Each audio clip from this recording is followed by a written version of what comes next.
6 o'clock, we're going to call the meeting to order. If you would join me with the Pledge of Allegiance. I pledge allegiance to the flag of the United States of America and to the republic for which it stands, one nation, under God, indivisible, with liberty and justice for all. Invocation by Jamie, thank you. Shall we pray?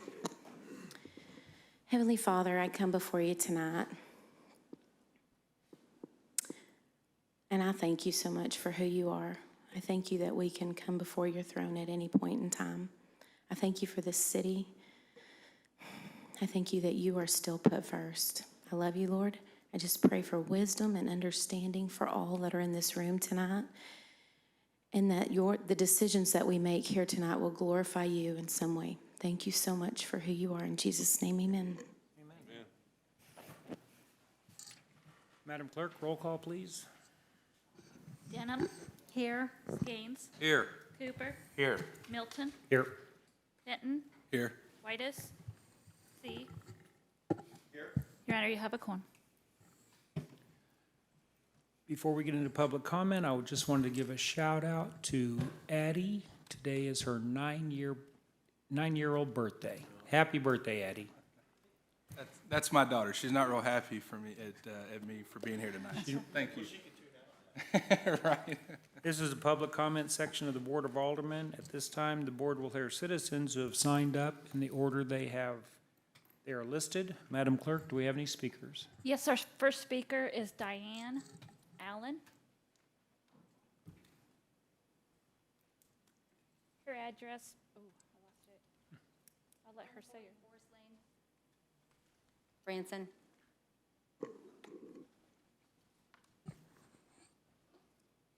Hi. Hi.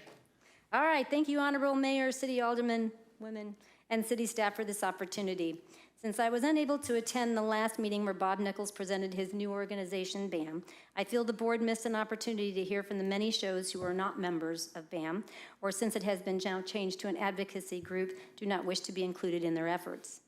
I was fortunate to have had a meeting with Mr. Nichols in February of this year. I say fortunate because our meeting, which lasted 2.5 hours, afforded me the time to discuss in detail his new organization.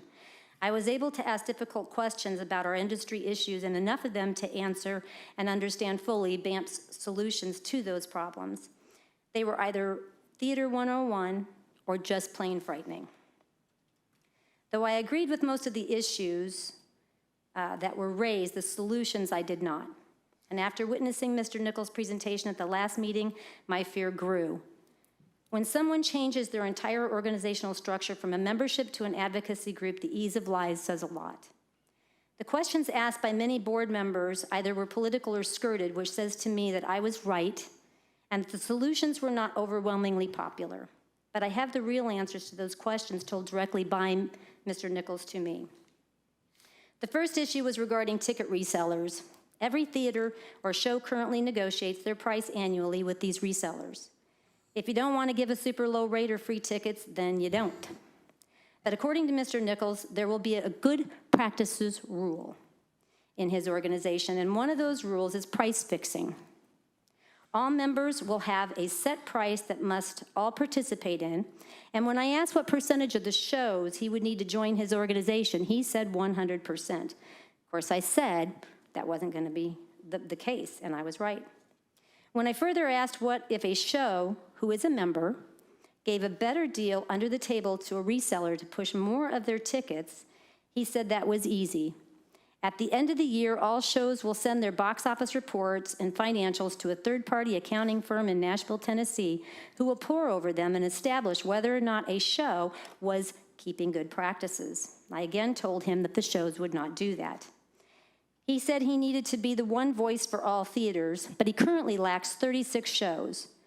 And in a shell game following last week's presentation, suddenly all shows are appearing on his Facebook page, and let me assure you that he does not speak for us.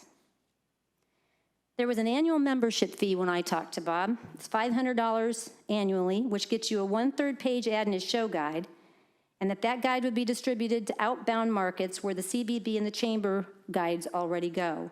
He said the CBB had offered him all the addresses and would give him the information of who was requesting that. His organization would provide a mandatory list of good practices, which covered the price fixing, competition control, and theater rent fixing. He said that rent would be so high that eventually only the shows BAMT recommended would be able to play, and there would be no more 50-50 ticket splits. Further, they would provide the shows would get a BAMT seal of approval when they joined. That was part of their membership. BAMT will set the industry standards and be judge and jury with keeping the good practices rules. Mr. Nichols, nor the board or anyone even on this council, I believe, has ever taken in any of our shows. It's silly to get a stamp of approval simply because I pay you $500. Even scarier was his board being the mirror image of the current Theater League board, and like Dr. Phil always says, the predictor of future behavior is past behavior. If the same board that currently sits on the Theater League also sits on BAMT, what's going to be different? It's easy. Bob's sales pitch includes he was requested by the city leadership and the TCED to start this nonprofit and that the city funds would be forthcoming. He said he didn't even really want to do it. The leadership wanted him to do it. There were 3 fundraising efforts, including Prince Ivan's original songwriting contest, a 2-week acting academy, which the Hughes brothers already run, and food trucks. Alderman Cooper said it best when he said no one wants to sell tickets more than him. But going back to the resellers, when they do about 60 to 70% of all the box office sales for a show, why would you want to price fix that rate and try to, quote, put them out of business or heavily control them? Obviously, he has no idea what they do. They spend hundreds of thousands of dollars a month in marketing, show guides, calendars, websites, phone rooms, and both out-of-town and in-town marketing. By the way, if you want to find out who has the cheapest FIT rates in town, you simply have to drive by the front door of any ticket reseller, and those who have posters in the window have those prices. They're also pushed on the tops of the calendars. I have a current Theater League who is about selling tickets. They have also spent thousands of dollars in attorney fees to advocate tax issues in Jeff City, and they advocated with the ASCAP BMI fees to negotiate family theater rates, which saves theaters money every year. From paying a $500 fee for keeping your show safe to trying to control massive ticket sales from multi-million-dollar organizations, it sounds more like thuggery. In summary, all you have to do is follow the money to see the promise or the promise thereof to see what is going on. When that's part of your sales pitch, is that the city will fund the organization right down to the show guide. And the food truck locations were at the Branson Meadows Mall, where Bob enjoys free rental space, where him and his wife own a storefront, where there is an empty theater he wants to use to compete with his own members, where all the ticketed shows will send their audiences to the food trucks every day because they'll be able to raise a portion of those monies for BAMT. And by the way, they will also provide free entertainment. Now, I don't know how many ticketed theater shows want to send everybody to free shows. We are not members, nor do I want Mr. Nichols to advocate for us. We have survived 12 years without BAMT, and we will do just fine in the future. Any questions? I do have, by the way, transcripts of our 2.5-hour conversations for everybody, should anybody like to see one. I had a question, because Debbie, I was trying to figure out, you were talking about somebody spending a couple $100,000 a year marketing. Will you refer to the CVB's marketing? Because BAMT doesn't have that type of money. Right. No, I'm referring to the ticket resellers. Some of those spend $100,000 a month, and I don't know if you guys have ever had a phone job or not, but it's really hard to sit there and call people, cold call people, and invite them to Branson, Missouri to come and see the wonderful things that we have. And in that package, they really push the shows. Yeah, I get that. And they have beautiful, beautiful travel guides that are just show guides. We have hundreds of thousands of these go out every single year. I just wanted to clear that up, because the way it was presented, it followed up, almost sounded like BAMT had that. But I get No. what you're saying, it's the resellers who do that. Right. During our conversation, that was the gist of the conversation, was that money would be forthcoming for BAMT. Well, the questions I have, it really wouldn't be fair because Bob's not in attendance. But just to clarify, during Bob's presentation, what I heard him say was he is going to be advocating for 100% of the shows. Yes, I heard that. And you're saying that that's not true. Well, that's not what was told to me and several of the folks who actually joined the organization. We were told that it was a $500 a year annual membership, and for that you receive certain benefits. All of a sudden, last week it became an advocacy group, and in a shell game on Wednesday morning, suddenly all the shows were there. No longer was the stamp of approval for BAMT, it was just every show. So, I mean, we just don't care to participate. And I have been doing this. I'm a marketing person for 35 years. And in addition, when we do the shows, we've been in this town and we have learned, we have struggled, we have made it. This year, we are going to have 13 people on stage, including a beautiful horn section. And I just don't think that I need any other benefits, you know, to go in there. Certainly not anybody going and telling the FIT rates that they're going to be working on my behalf. My ticket resellers have already been warned. I am the only person to ever negotiate a rate with them. And your theater is currently on the BAMP site? Yeah, currently. I have sent a letter through my attorney for a cease and desist. I don't know if it has arrived. Yep. I've got a great passion for Branson. I've been coming here since 1965, and my passion is true and real. I don't even need a paycheck, and I don't need a pat on the back that I don't get a paycheck to be able to represent all the shows and everything that we do here. I just love Branson. My family is an entertainment family, and I knew one day I'd be here. And we have fought, and we have been in all the locations where everybody says, oh my God, they're going out of business. They're now at the Historical and Theater. Well, let me tell you, that was one of the best theaters we've ever been in. And we love the town. I even love the gossip, the rumors, and all the problems that come with it. It's just part of being a family. Any Alderman questions? Well, I just wanted to agree. I'm a member of BAM, and I was a little confused by that too when Bob's, and again, Bob's not here to talk or defend himself, but I was a little confused when I joined. I was under the understanding that it was membership driven too. I mean, you pay your $500 and everything you mentioned. So I was a little confused when that kind of changed when he did his presentation a couple of weeks ago. So that's something I would like to address with Bob and find out exactly when that did change, because I totally agree that's the same thing that I was pitched and what I understood too. Correct. Well, I know several people who are members who are kind of going back and forth, don't really want to be a member at this point. And they have receipts that say that they paid $500 and they had to check which membership they wanted to be involved with. So again, when somebody changes it to suddenly, oh, no, I now have 100% of the shows. Look, everybody will want me to represent. No, I do not.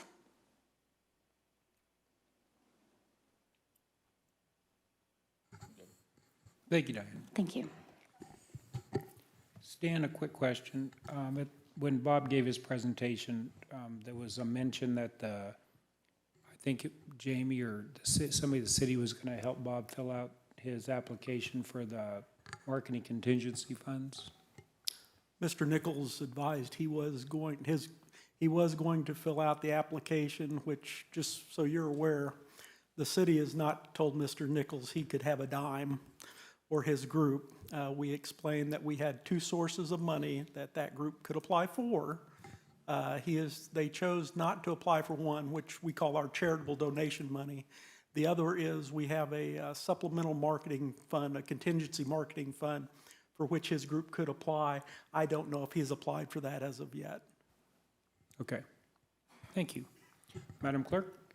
Our next speaker is Robert Wackup, 236 Coronado Drive, Branson, speaking on street numbers and music. Good pronunciation of my name, by the way. Nice guess. Mayor and council and administrator and clerk, thank you for letting me be here tonight and speak again. I have to use my glasses. I have two specific proposals for the council. I did meet with Mr. Dobbins briefly. I've got an X on here for the ones that pertain to, and this is his copy. I only ran off 7, and each of you is going to get one. So I would like to advocate one principle, which I feel pertains to, number one, street numbers on businesses on 76 and 248. The principle is found in the Bible in Matthew 20:26 and 7.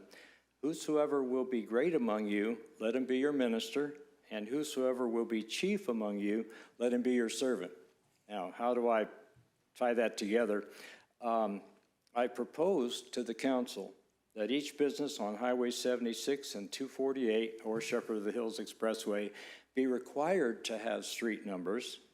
This is like a safety factor for those of us like me driving, and not to have to crane my necks and take it off the flow of traffic, so it's safety there, moving the attention too far from traffic. Further, to exemplify the principle that the city discover which businesses do not yet have their numbers up and place them.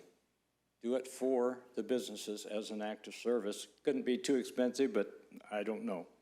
I believe this will have an electric effect on the businesses. They see what the city is doing for them in the same way that I continue to experience when I call county and city officials. I'm treated very well in this area. I am really surprised, and I mentioned that last time I was here. That is my specific proposal, and I'll move on to the next. Is that correct, Mr. Dobbins? Is that how you do this? That is very correct, and I want you to know before you run away, because I know you're a very succinct individual, I am working on stealing one of your ideas you gave us last time. Okay. It's in the budgetary process. You can seal it. That's okay. I'm taking it. Hey, it's in the pipeline, okay? Whoever gets it first, we can claim. Secondly, in order to facilitate a great new momentum towards an even better, more full music scene in Branson, I propose to the council to remember our roots, the people who have lived here, had talents and business expertise, and proceeded to form the first shows that were here, and the others who have followed, and who to this day continue to inspire and maintain our music offerings. In line with the principle cited above, this means folks like Terry Sanders. I hope everybody here knows him. He's been here for 40 years, and he's a tremendous individual, and I've only spoken to him once, so I'm not doing this for any kind of a perk. The ticket sellers, musicians, lighting and audio personnel, concession workers, theater cleaners, stage crew, audience members, those who live here and who've never been to a show, and those who, like me, have gone to quite a few. This is not a proposal to disband or route around BAAMT, Live Show Task Force, Sound Diplomacy Study, Branson Chamber of Commerce, the Theater League, Member Engagement, or Office of Theater Innovation. I only know about those because I read the last newspaper, so I'm not very knowledgeable about what everybody's doing. It is rather to include the non-experts whose word of mouth is the greatest advertisement, and thus allowing in one way the chiefest among us to be those who serve. My specific proposal would be the following. Sponsor a survey among non-show people, that is, the audiences who fill the theaters and all those who work to maintain them, about what kinds of music and entertainment they would like to see and hear, and even what they would like to be done to improve the shows and bring more people in. Next, then turn this information over to the entities that I've just mentioned, all 7 of them, so that they can enact their particular missions and genius to carry some of those ideas out. One more thought, this is pretty much mine. It's not a specific proposal to the council. Find 2 or 3 theaters whose music has been cover songs only to allow opening acts from the hills and homes and hearts of the musicians in Branson to stage their talent, thus preserving the cover song only content of the theater's main shows and providing free market research to these theaters as evidenced by the audience reaction to the original music that is portrayed, maybe 15, 20 minutes max. This helps fulfill one of the recommendations of the Sound Diplomacy Study, I hope I used the right word there, and I sure hope to give it the correct name, the Market Research Study advocating more original music and performing arts theater. I believe these proposals follow along with the principle that I mentioned above, and I thank you again for being able to be here and present this to the council for your further review at a later time. If you have any questions, ask me, but I'm not an expert, okay? I'm a songwriter and a music producer. That's just what I do. Robert, thank you very much. Okay, Appreciate you. thank you. Madam Clerk? Our next speaker is Bo DeJager, 106 South Drive, Branson, and he's speaking on taxes. Evening, Board. Thank you for taking your time to listen to us all. I just wanted to raise some thoughts that I had, especially since there's an item on the agenda. As you're getting an approval for $5 million for the sewer treatment plant wall, I bring that up because when just back March, it doesn't feel like it was that long ago, we were talking about a tourism tax where that 75% of that was supposed to be for infrastructure. Many of whom use that as their backdrop to explain and say that's the reasoning why we needed this tourism tax was for the infrastructure and specifically for the sewer treatment plant. Little did we know and find out that cities already got $7 million pre-approved before the election to cover that expense, but yet people are always saying that we gotta have this tourism tax or it's gonna fall back on the citizens. Now we're finding out they're getting another $5 million to pay for this wall. So where is this infrastructure from the tourism tax getting utilized? And to kind of go further, I've kind of tried explaining it in previous meetings. I don't think it carried through well. I'm going to use the information from Larry's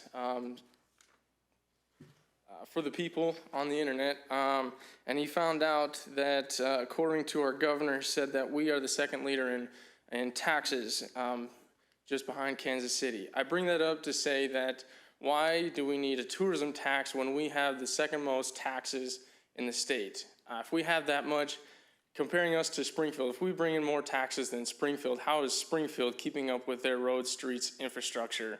And Branson, with a proximity of Branson's 21.32 square miles and Springfield has 82.98 square miles. So taking that effect, how many miles does Springfield have compared to Branson? How do we, second leading in taxes, not be able to cover that expense?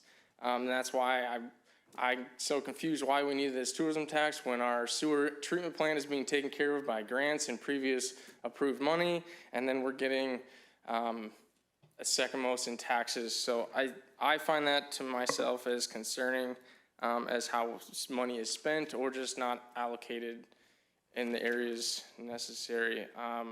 I just see that, yes, we have a tourism, we should be providing for 100,000 population people, and we're only around 11,000.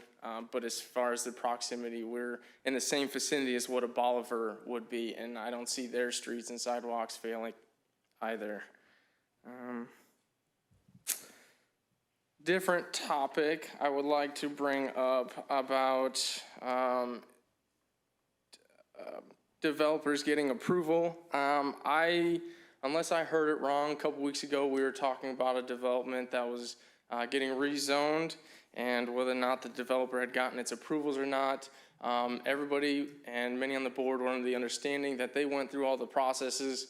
I think it's a great deal of misreading, knowing that he didn't actually follow the steps of having his plans and the multiple other steps needed to get a disturbance permit and so forth done. But instead, to my understanding, he just got kind of waved by through an, not executive order, but I'm not sure the term it was used, but I don't know if you get my point, but yeah, I just saw it as he didn't actually do the full steps to get the permit, but was still allowed to move forward as he had an inside source. Like an exemption. Yes, thank you. And I think that's all I have, and I wanted to address. Thank you. Any questions? Let me comment on a few of those. Sure. And any board member, jump in. I would refer mine to Stan for me. I have some comments, but I think so. Take care of it. Go on. First off, Bo, what the mayor said was, we are number 2 in tourism tax, not in overall taxes. Okay. Only tourism tax. Of the tourism tax, 75% of it does have to, by statute and by ordinance, has to go to infrastructure, which is roads, sewer, water lines.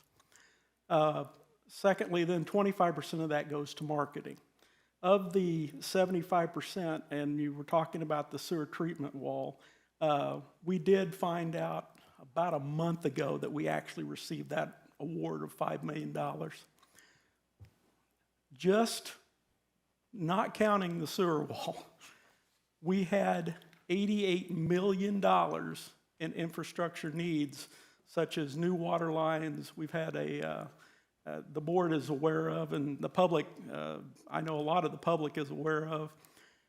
It drives me crazy in this city that we have 4-inch water mains that should not exist, but they do.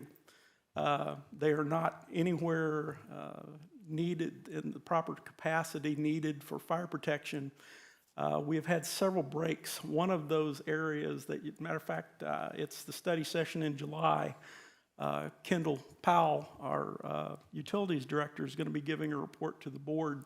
I would encourage you to attend that if you really want to see where the money's going to go. Okay. One of the areas that we're needing desperately is the water lines, and it is the mayor's neighborhood. We have had so many water main breaks down there of these old 4-inch lines that are 60 years old that we've got to get them replaced. And you'll hear me say the sins of our fathers. This city grew exponentially, and they kind of forgot the infrastructure. It got left behind. I'm not one of these people that can kick the can down the road. We've got to solve this problem. We need to fix it. The only way that we can come up with the money, by the way, our sales tax and all that, we only get 1%. The rest of it goes to the great state of Missouri and the county. So when we talk about sales tax and everything, 1% is not nearly what most people think when the city talks about tax dollars. But we have got, I'm trying to recall, Kendall, if you could help me here, just correct me maybe real quick. It's okay. How many miles of sewer line are we having to put the plastic in to 15 miles of sewer line that is failing on us? That we have a system, they have a system now that we can inject this plastic-like stuff into the tube. And I'm not being technical here. Oh, sure. But we've got to get it done, because it's either that or we have to replace all of that sewer line. Okay. This will give us another, how many years? 50 years by putting this in there, but it's not cheap. So there's a lot of things, and again, I would encourage you to come to that July meeting, because you'll get to kind of hear what Kendall has to say. Yes, we were going to have to come up with this money, and just so you know, on the sewer treatment wall down at the Compton Wall, when it was initially looked at that we knew we were going to need to get it done, it was a $10 million project. As of 6 months ago, it has now gone up to a $14 million project because of cost. You're in the construction business, you know what I'm talking about. So we did get the $5 million. We did get another, I think it was $2.7 million. We are looking for another grant from the federal government of $2.3 million to help us get to the $10 million. And now we're trying to find more money that will, for grant purposes, that will help us offset what we're already having to take out of the tourism tax. And that's why the tourism tax is so incredibly important to this community. It's just, it's not nearly the amount of money that people think it is when it comes to what we're having to fix and replace. And it's just like I will tell you that we're trying to get 2 actual 12-inch water mains down 76, because I have neighborhoods right now that if a sprinkler system goes off in a commercial building, they won't be able to flush their toilets. That's correct.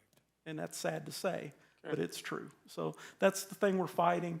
It's there, all these guys know that, and it's something that this board, they've accepted the challenge to try to correct some of these things that have been pushed back. So that's where it is. Okay. I think it's important to remember too, I mean, the service charges for sewer. I mean, I think my last sewer bill was $12. So the city's not, there's not just this great windfall with our sewer bills we pay.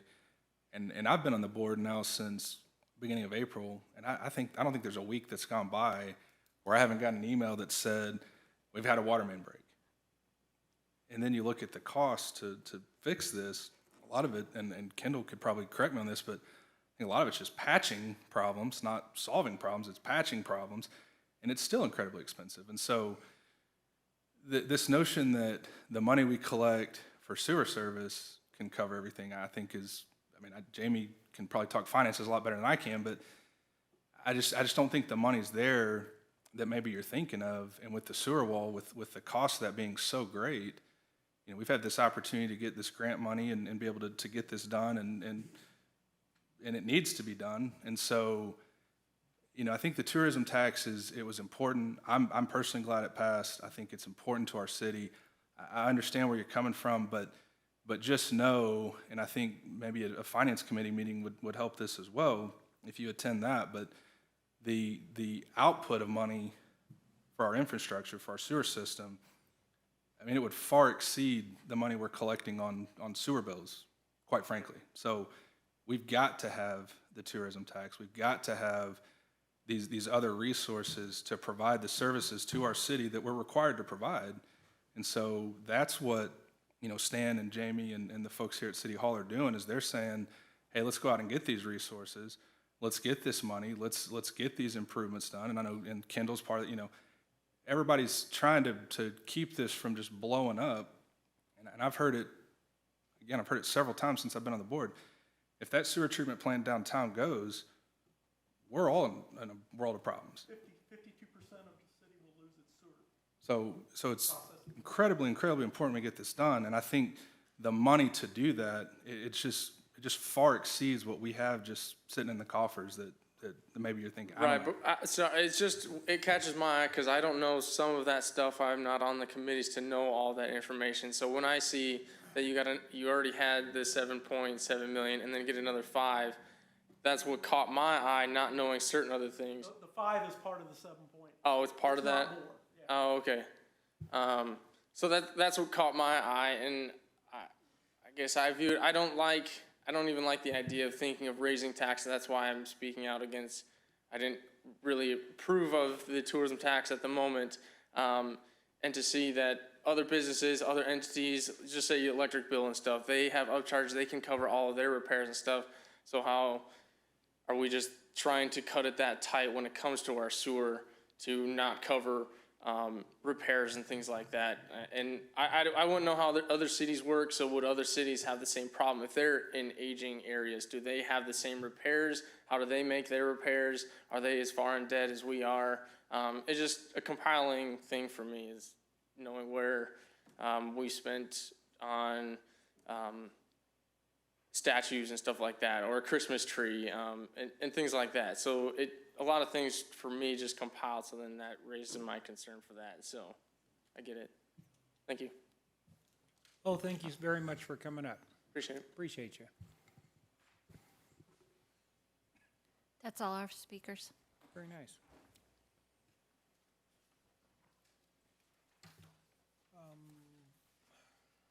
Next is the consent agenda. Are there any items on the consent agenda that any members in the audience would like to see pulled down? Any members of the board?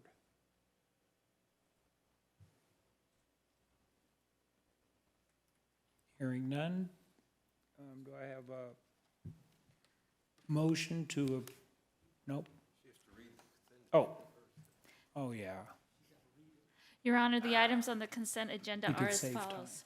Approval of the Board of Aldermen minutes for the June 8th, 2021 regular meeting. Acknowledge receipt of Board of Adjustment minutes for the March 25th, 2021 meeting. Acknowledge receipt of Human Resources Committee minutes for the March 17th, 2021 and April 21st, 2021 meetings.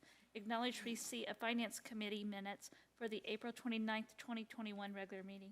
Final reading of Bill Number 6012, an ordinance approving the contract with Connell Insurance Incorporated for brokerage services for property liability, workers' compensation, and cyber liability insurance coverages, and authorizing the mayor to execute the contract. Final reading of Bill Number 6013, an ordinance amending Chapter 86,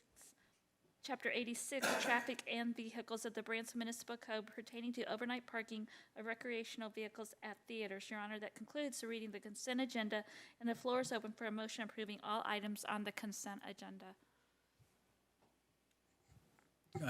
Looking for a motion to approve in a second. Just a second, please. Ruth's trying.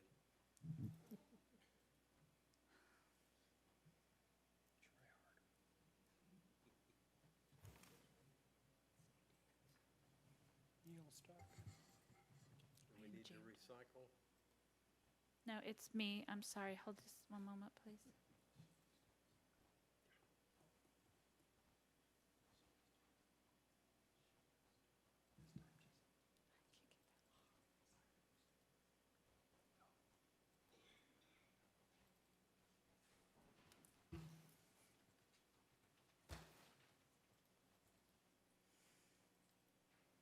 Well, I am. If you'll just give me 1 minute, I'm locked up.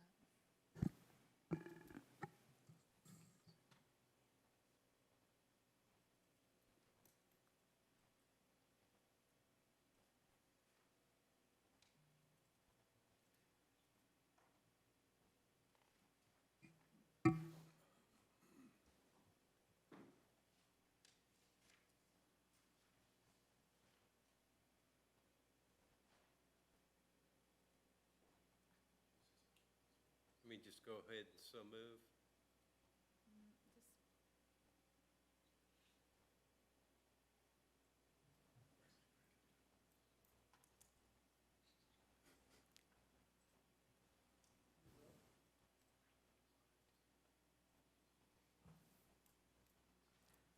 Lisa is going on vacation tomorrow.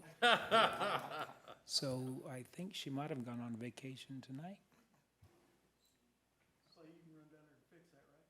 What does she need? The technology, IT. I can't believe it took them this long. Don't get him started. Public comments are over, Randy.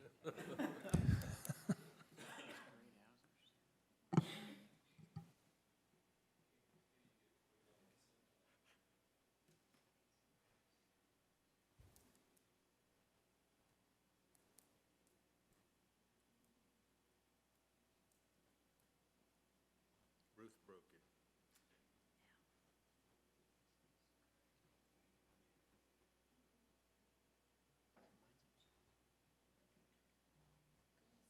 Is this thing we start singing the Jeopardy song? We could do that.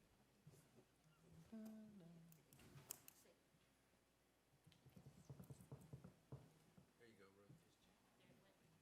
Yeah. He, gone up to LinkedIn. Making a motion. I made a yay. It's not registering it, he made a yay. Looking better.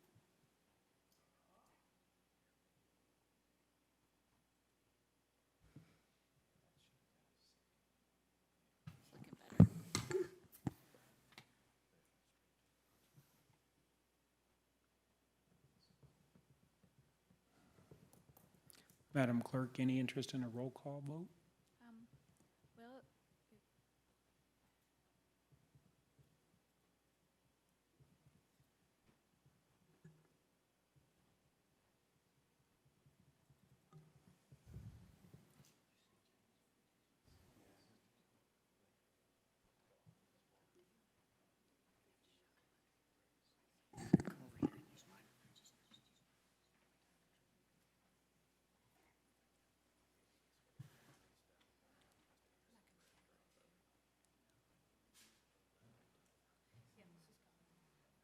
I'm sorry. Let's go back.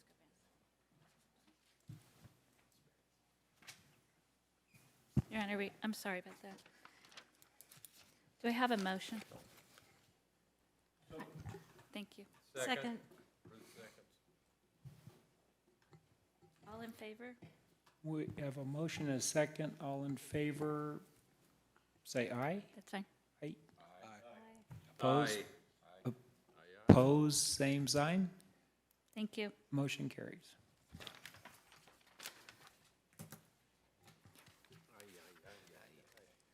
So, before we move on to item number 7,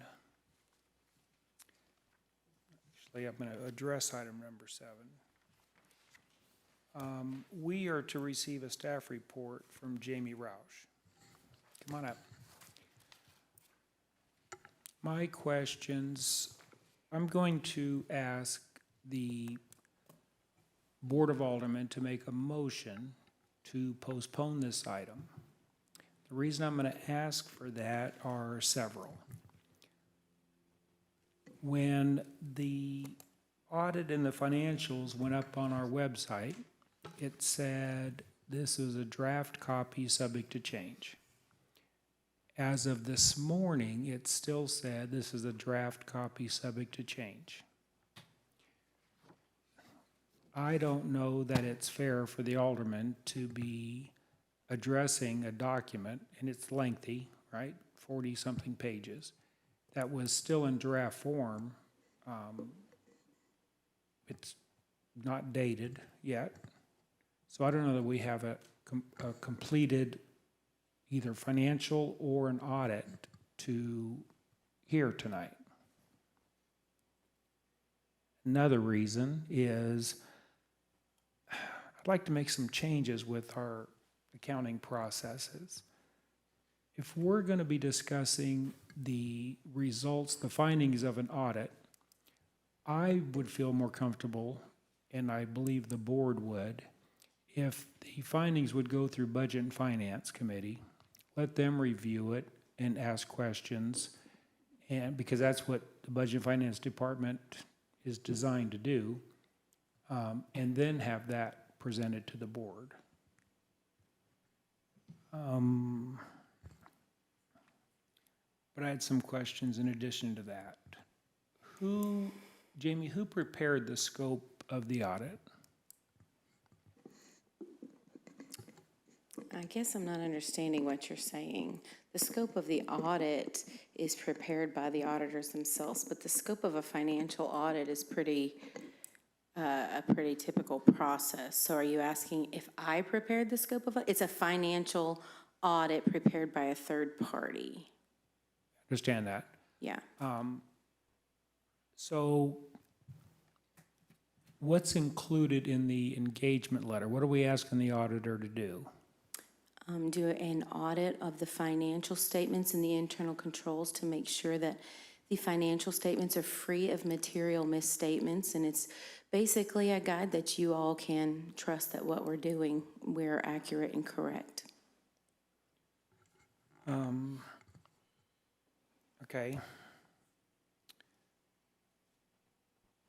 A couple things I'm going to ask for is and I've read all the financial statements and I read through the audit.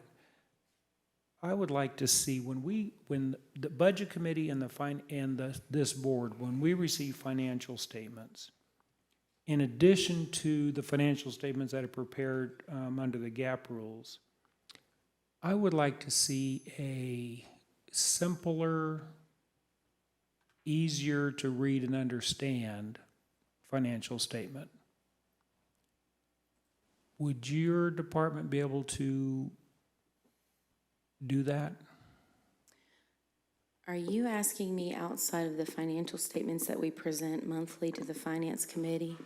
You want me to present something other than that? I'm saying in addition to, because I know we want to conform with GAAP. For example, I know that being on the Budget Committee for 2 years, the majority of the time, I don't leave with a good grasp and end up scratching my head at the meetings, not being clear with all of our financials. And here's a couple examples. The Internal Service Fund, Is that a separate fund, or is that within one of our other funds?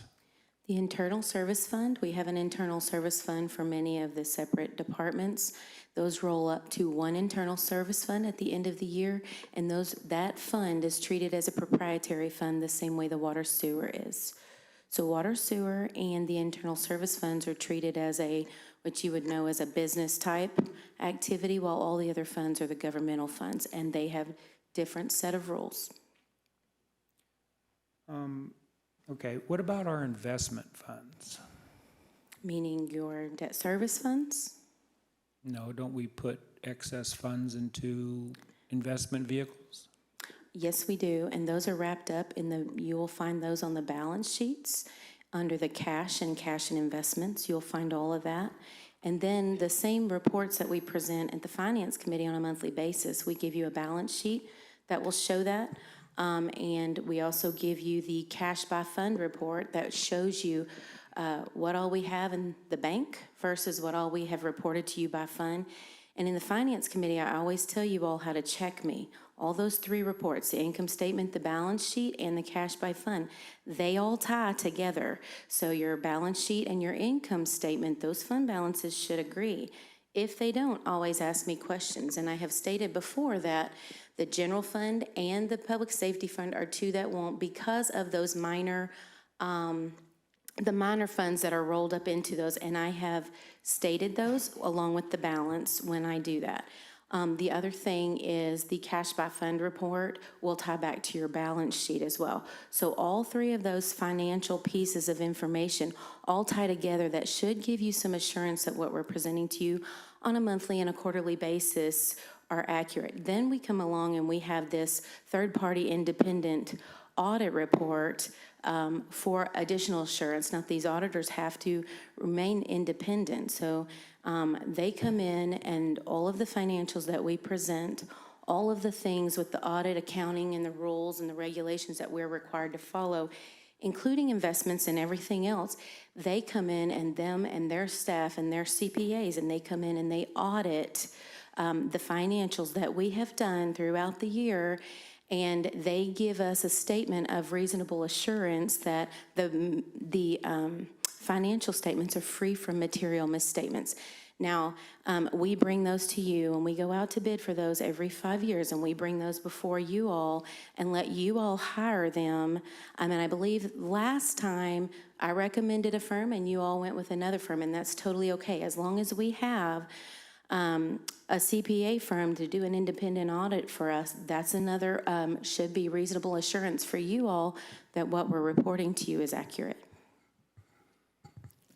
Okay. As far as the other question is in regards to creating a simpler financial statement, I'd be glad to sit down with any one of you to kind of figure out exactly how simple or what exactly you're looking for, because my mind is geared towards financials, and so there's government financials, there's business type financials. You don't mix the two.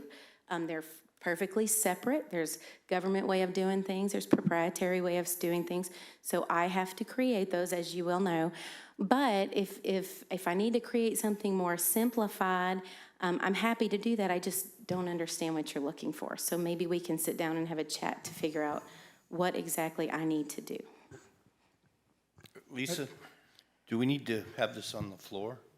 This is a presentation of the audit, so we don't have anything on the floor. Okay. We're not voting on this. Yeah. Could we ask, the mayor set forth a good point, that on the website, it shows draft. Mm-hmm. I think that needs to be addressed. Sure, and that was just a matter of timing. And so it is going to the Finance Committee on Friday. And so it was just a matter of timing. I believe the audit is done. It was just a matter of drafting the report. So I totally agree with you for the Budget and Finance Committee, and typically we do it that way. But because we are under the gun as far as timing goes, as of June 30th, it has to be submitted. A draft has to be submitted to the state, has to be submitted to EMA, which is the municipal bonding agencies. We have a lot of requirements where we have to submit that. And so that's why it was a draft, because it had gone through 1 review, 2 review, and it has to go through the final review. Now, there are no changes anticipated. He is on the line to present, but if you all want to postpone it, that's perfectly okay with me. I certainly don't have a problem with that, and I don't think they will either. But just know that it is going to the Finance Committee on Friday as well. It's already set up to do that.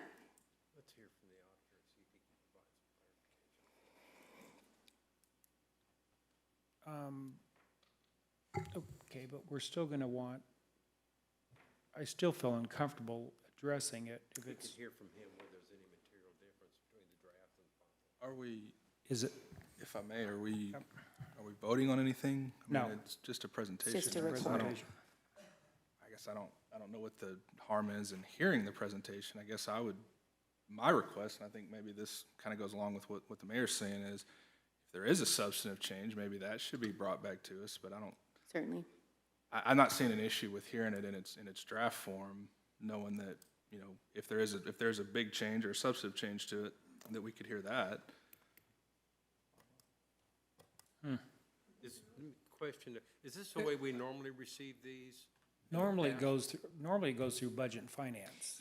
That's Before it that's comes here. accurate. Normally, we have time and it goes through Budget and Finance, but the way the Budget and Finance Committee fell versus the Board of Aldermen meetings, we kind of flipped it, but I wanted to still bring it before the Budget and Finance Committee, so I still put it on the agenda. Like I said, I don't have a problem. If y'all want to postpone it, that's fine. We still have it on the agenda for the Finance Committee. So that's totally up to y'all. I don't have anything to hide, and I'm happy to share whatever you need me to. Is that gonna mess with any deadlines that we have if we put it off and? No, I can present the draft, and we've done this before, so pandemic was one issue. The pandemic, we had to present in draft form because of the timing, and a lot of the pandemic had a result in some of the timing delays this time as well. And we've done that in the tornado year as well. We had to ask for extensions, and we posted drafts to meet all of our qualifications and our timing. So I don't mind posting a draft in draft form and then bringing it back to you on the 13th, if that's what y'all's desire is. That makes no difference to me. Whatever you want, I will be happy to take care of. So do we need a motion to postpone? It's up to you all, what you want tonight. Well, I mean, do we need to make a motion to postpone, or you're saying that that's not even on the? Right. It's not an ordinance, so it would be, if four of you want to postpone it, we'll postpone it. So the answer is if you're interested in having it moved to another date, then yes, you need a motion to postpone it so we can see if there's a vote by the board to postpone. Is a final draft, once it's finalized, is that brought back to us? So in other words, if we hear this presentation tonight, It's given and posted, and we send it out to you all and all that.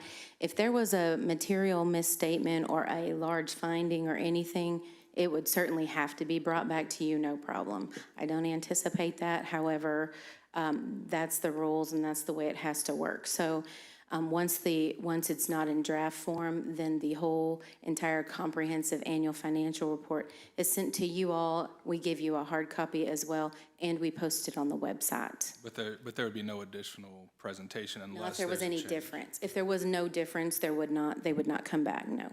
I also think it's important for this board to get feedback from the Budget and Finance Committee to Understand. review this and provide us their guidance. Well, that makes sense to me, and so if that's the way y'all want to do it, I'm happy to oblige at that. I mean, I don't have a problem with it whatsoever.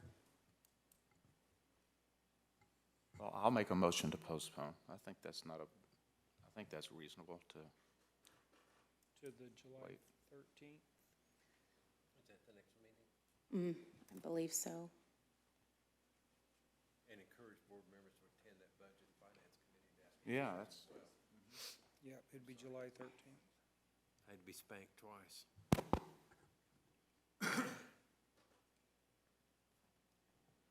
I just know that out of all the responsibilities this board has, and there's many of them, few are more important than our understanding and being able to respond and represent our constituents. And so personally, I take this obligation very seriously, and at a minimum, having Budget and Finance review this, because if there's any questions, that would be more of the board that would have, I mean, that's their role, right? Sure. I've reviewed the audit thoroughly. I didn't find any problems with it. In fact, I did not know that it had not gone for finance either. Still like to hear from the auditor, but if it's the will of the group to not do that, then we just revisit this in 2 weeks, hear the same thing over and over again. Or Friday at 10 a.m. for the Friday at Finance 10 Committee. a.m. You're welcome I to think attend they that need to too. be there. Sure. Yeah. I also think it's prudent that before we make this public information, that I think it's only right for the Budget and Finance to review the information. That's totally fine with me. And like I said, that's typically the way it's done. It's just the way the timing fell this time. So I understand. Question back to Stan on this. Because I do want to attend this here. I had an entrance interview with the auditor and an exit interview with the auditor. He was pretty clear that we came through clean, clear and unambiguous. But if we all do attend this meeting on Friday, That's what I was getting ready to ask. we have to list the How meeting. many of you would be attending so I can make sure Lisa gets it posted? Well, Alderman Denham and I are on the committee, so. Right, so two that's what I said. I know I've got two. So, This Friday at 10? so, Yeah, I can be there. so it will be a roll call and a full meeting if we have 4 aldermen attend If we have a at once. quorum. A quorum. So then we'll have to call roll and everything. It will be live streamed and available also. Okay. So I said we go ahead and post it. And there was a motion to postpone this to the July 13th meeting? Yes, sir. Is there a second? Second. We have to do this? Is the electronic working? Yeah. Oh, yes, I'm back, thank you, I'm sorry. okay. So this is postponed to July 13th, is the motion. Are we ready to vote? The votes are open. Don't tell me anything.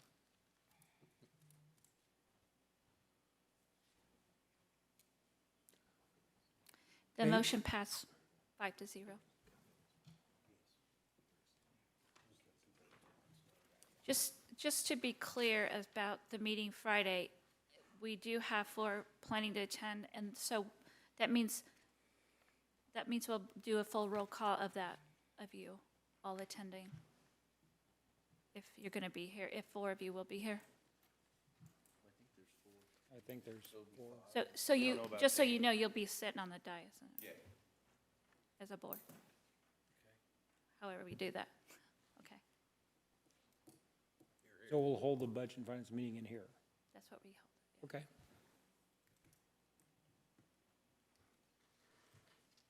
We ready for the next item? Yeah. Your Honor, the next item is a resolution accepting funding from the Missouri Department of Economic Development, Community Development Block Grant Program for improvements to the Compton Drive wastewater treatment plant in the amount of $5,000. The floor is open for motion adopting this resolution. Did you say $5,000? 5 million. 5 million. I'm sorry. 5 million. We need a motion in a second. We have motion in a second. We'll now get a staff report from Jamie. Thank you, Mayor, members of the board. This is the CDBG MIT grant award and the grant agreement in the tune of $5 million, and this is part of a bigger project, as was mentioned a bit earlier, for the wastewater treatment plant. Y'all have already approved the 2.7 million. Tonight is the 5 million.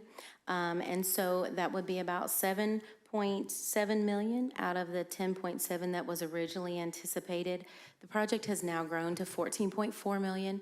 So the breakdown goes, we have the 2.7 of the CDBG, which is the Community Development Block Grant, and then we say -DR, which is the Disaster Recovery Funds That's where the 2.7 million came from.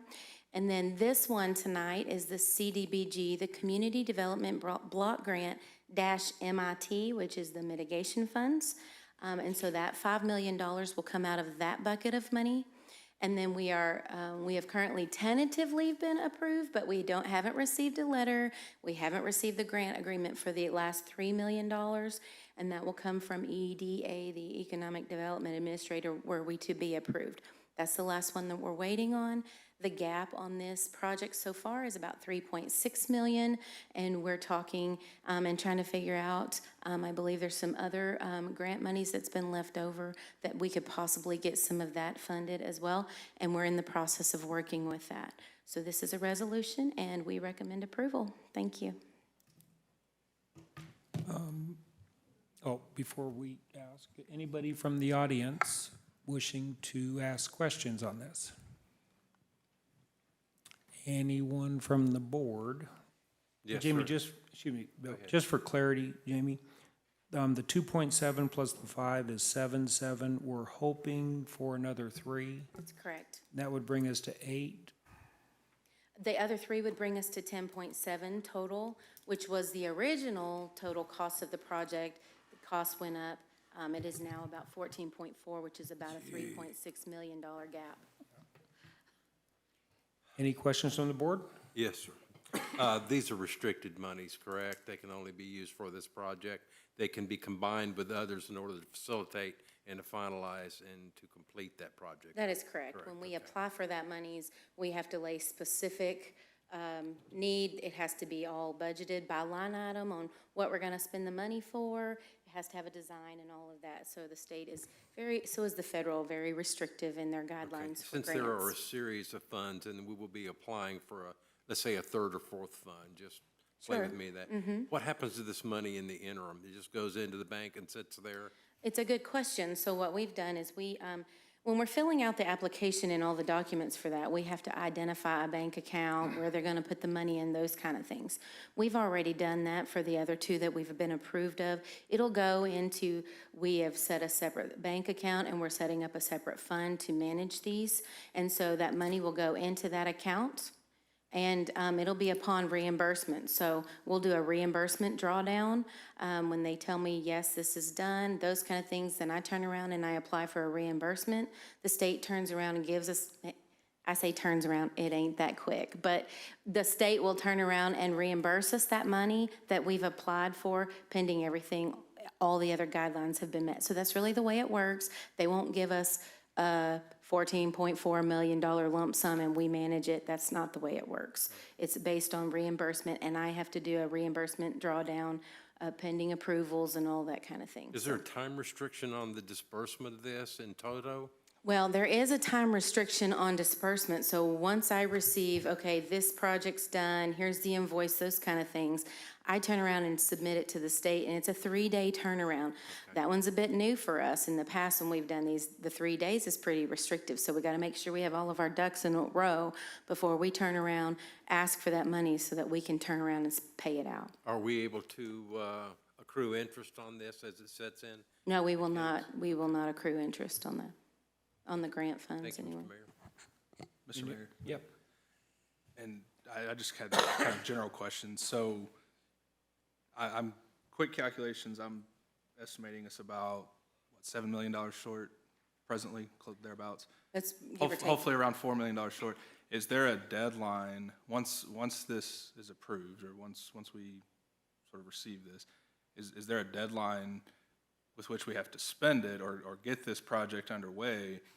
And if so, you know, we know we need it, right? We've talked about that earlier, and I recognize that we need that.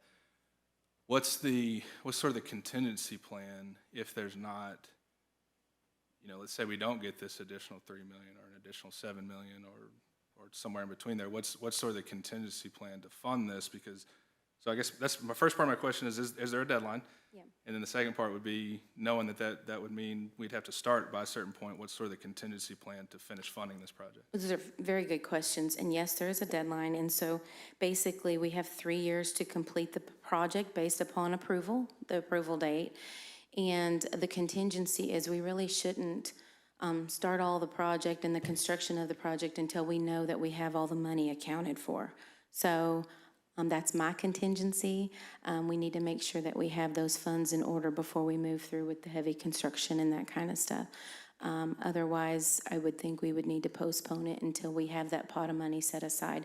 That is my opinion. So in other words, if it's gonna take a year to complete the project and we're 2.5 years out from now, we don't have the rest of the money, we potentially lose all this money That's because correct. we don't meet that deadline, and then it's like Yeah. hitting the reset button again. Yeah, So- you don't get it unless you spend it, and that's what, for the reimbursement and those kind of things. And so they've come in and they've really worked with the group, and it's not just my department, it's water sewer department, it's the engineering department, and we've all worked together with the design and the infrastructure and all of that to get all of this correct. And we have biweekly meetings to just try to make sure that this project is moving and that the grant funds, and we're moving with all the restrictions. So I don't anticipate any issues. Now, I will tell you, I've worked with federal and state grants in the past a lot, and sometimes it's not as quick of a turnaround as we would like. So we definitely have to keep that in mind. So assuming the mayor finds this pocket change in his couch cushions, because I'm sure it's there, and maybe this question's not fair to you, maybe it's for Kendall or somebody else. What's sort of the, if we get the funding tomorrow, let's say we had all the funding Sure. tomorrow, what's sort of the estimated timeline to get it ramped up and going and then ultimately completed? Do we have any idea of that? We do have a timeline going, and I have the project description, those in front of me, and I will just read it to you if that's all right, because I'm not an engineer. So the environmental review process is 80% complete. We're awaiting a 30-day period of concurrence for some of those tribes, some of the tribes and we've already done that survey, so that's almost done. Grant conditions, we have to have the environmental clearance. That was projected to end by the May 2021. And then the start of construction is projected to begin February 28th of 2022. And that's because we have to go through the procurement process and all of those things, which will take a little bit. Then I have 50% construction complete July 31st of 2022. 100% of the construction completion February 28th of 2023. Project closeout November 30th of 2023. That is the projected timeline that we have come up with our consultants. And we dated that, the last time we updated that was on April the 22nd. And we haven't had any reason to adjust it at this point in time. There might be. We have in the past have had to ask the state for extensions, which we did receive one in the past. I know they do give extensions, but right now we're not anticipating them, and that's a rough timeline for you. I guess two more questions. and Sure, I'll no leave problem. you alone. Is there a certain date we would have to have the rest of this money to make that timeline you just outlined? In other words, if we don't have this by August 1st, there's no way we can make that timeline. And you may not know that presently, but. Honestly, I don't know the exact, so I'd hate to give you a guesstimate on that. But certainly we're working really hard to come up with that, and I'm talking with the consultants that we're working. There's a possibility of some extra funds, so that we're gonna go after them as much as we possibly can.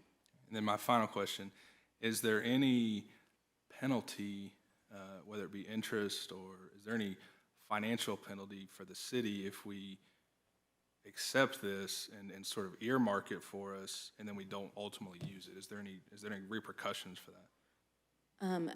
I'm not 100% sure on that one, but I will tell you in the past, there has been penalties if we have to send the money back, but because it's reimbursement driven, we would not draw that money down until we have spent it. But I will tell you, if we accept it and we don't use it, it's not looked favorable on us the next time we go and look at grants. I have been told that many, many times throughout my career.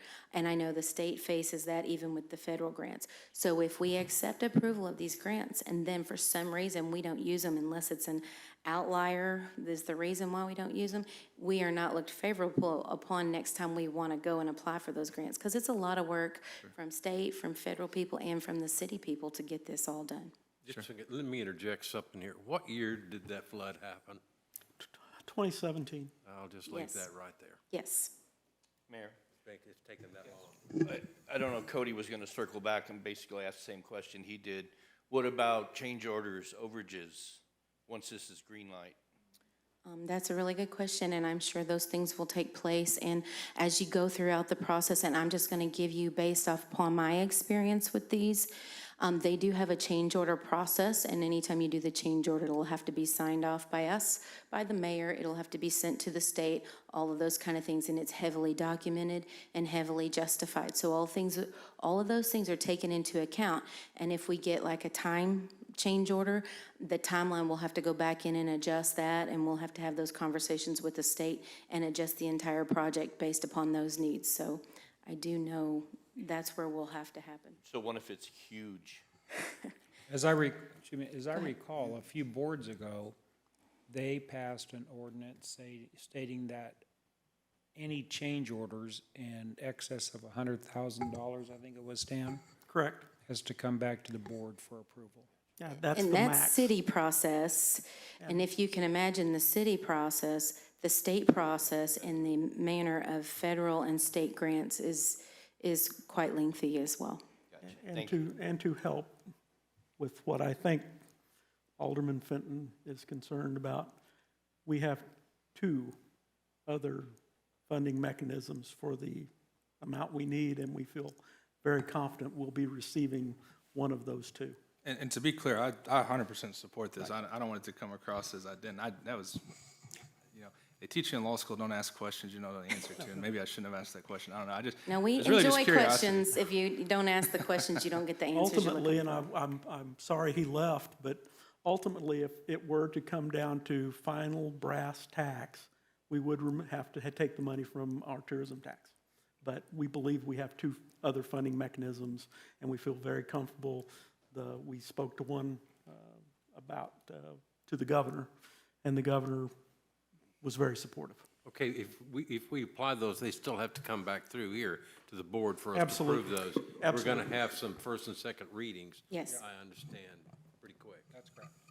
Every section, every agreement, every pot of funds, so you know, we've probably beat this one to death, but every pot of funds, you'll get an acceptance letter, you'll get a grant agreement letter. We have to bring these back before approval. They have to be signed off on. So you'll get 1 or 2 more of these coming your way. Hopefully, good Lord willing, that will all take place here before too long. Mr. Mayor? Yep. So, Jamie, this comes through as a resolution, so when the funding actually comes through, it will come through as an ordinance with the contract, is that? I don't know that answer. I think that this is the agreement that you're applying for, so with the construction contracts, all of that will still have to follow city policy. So when you do the construction contracts, that all has to follow city procurement, city policy, all of that. So is that what you're asking me? Will the construction contracts come back before you for approval prior to? Yes, ma'am, that's part of our city policy. Yes, because resolutions really aren't binding. This is just to accept the agreement and then the procurement policy. One of the things that they will tell you in the state and federal is that whatever's the stricter procurement policy will be followed. And in this case, the city has a bit more restrictor policy than the state. The state's is anything above 25,000. The city's is anything above 15,000 has to come before the board. So we will be following our policies. Okay, thank you. You're welcome.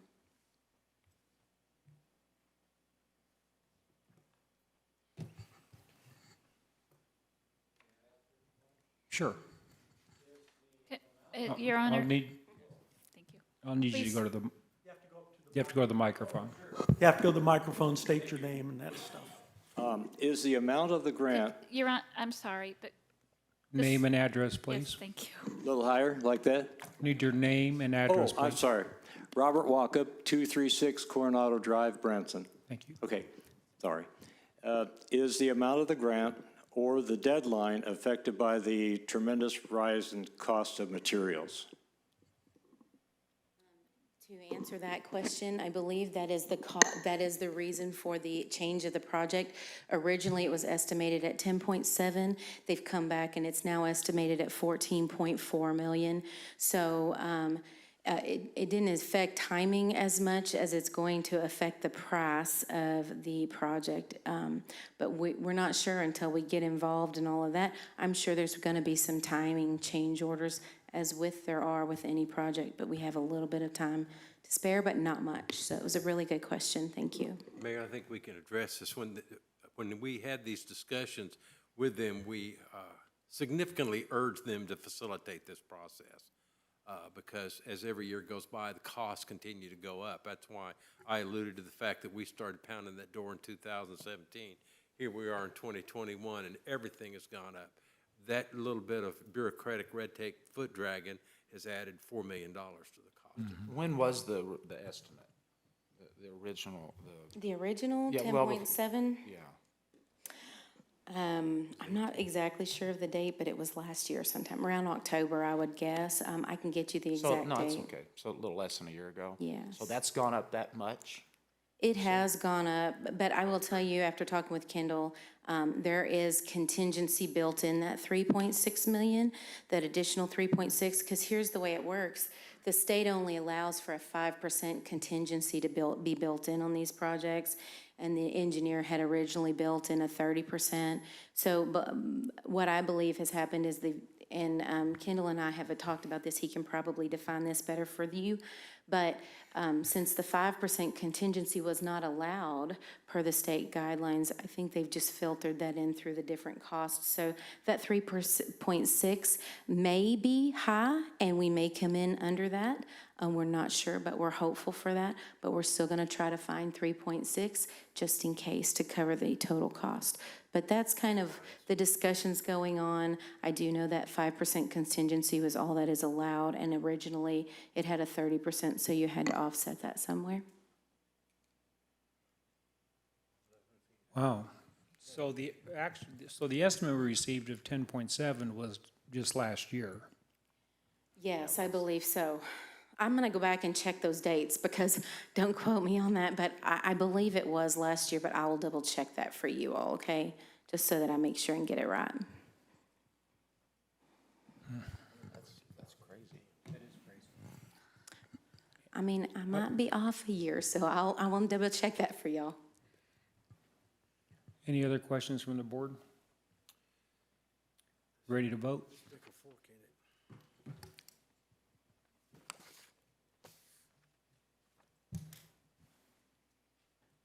It passes 5-0.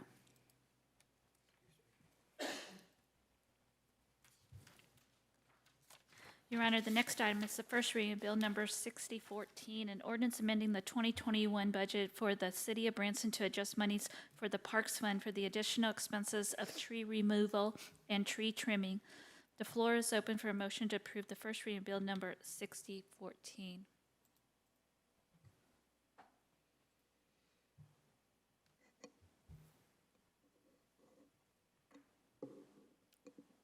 Waiting a motion and a second. Do you want me to do a staff report first? We have a motion and a second. And I have a motion by Alderman C. and a second by Alderman Cooper. Okay, so we have a motion and a second, and we'll get a staff report from Jamie Roush. Thank you. This is a budget amendment for the parks for the trees and landscaping. The original budget in 2021 was about $13,650. In the past, we've always kept that around $50,000 just because we can't always anticipate the difference. But we took it down to $13,650. The Parks Department did. It includes trees, plants, maintenance supplies, mulch, tree removal, and tree trimming for the city parks. But they've experienced some unplanned expenses. So this is a budget amendment to take that line item back up to the $50,000 in order for them to be able to manage that a little bit better. And just so you're aware, that money comes from the landscaping fund. So we have a landscaping fund set aside, and that money will come from the landscaping fund and go into the parks fund to offset that difference. And about a $36,350 is what we're looking for in the form of a budget amendment. Thank you. Anyone in the audience wishing to speak to this? Marshall?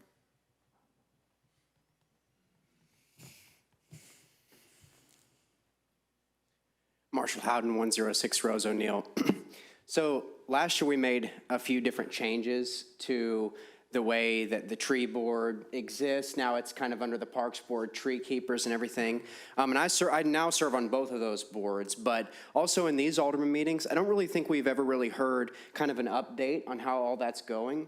So maybe, and this might be a question to Cindy as well, at some point, maybe the board could hear kind of an update on, you know, what Tree Keepers is doing and some of those things, because it was definitely an extensive discussion that we undertook on planning and zoning as to how we wanted to move forward with what we always call one of our most important assets, which is our trees, so.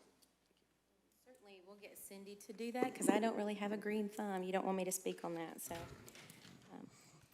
So if I understand this, over the past several years, the budgeted amount has been 50,000.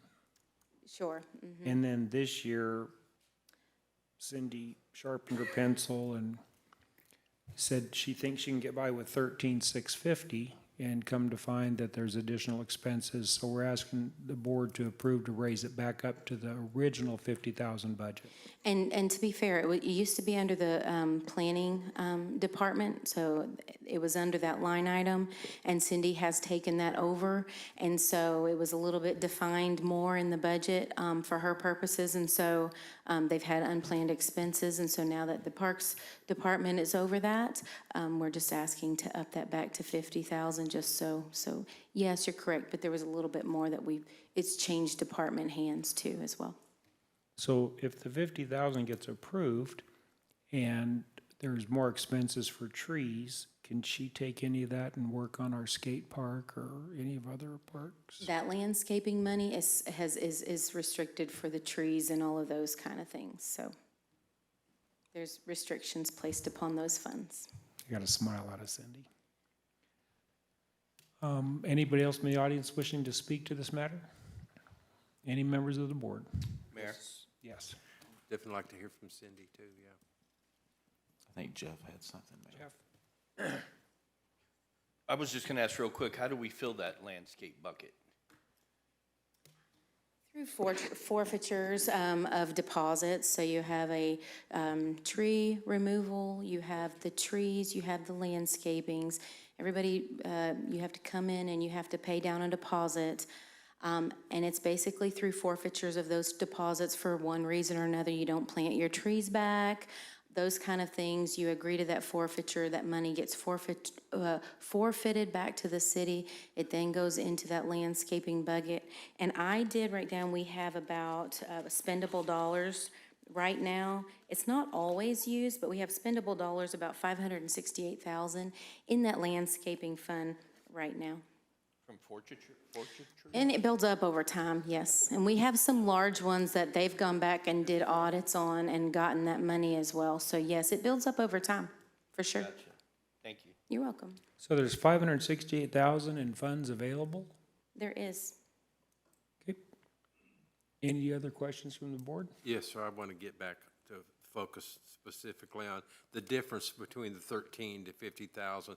Cindy, was this because of storm damage or trees dying out, or just sort of provide us the background? Sure. So the 13,000 was established by me, and we had taken on this new position of landscape specialist in our department, and I felt like we didn't need $50,000. I was too conservative, is what happened. And so we developed a budget for the landscape specialist, and that includes things like tree replacement, 2,300, reforestation, Arbor Day supplies, all that kind of stuff.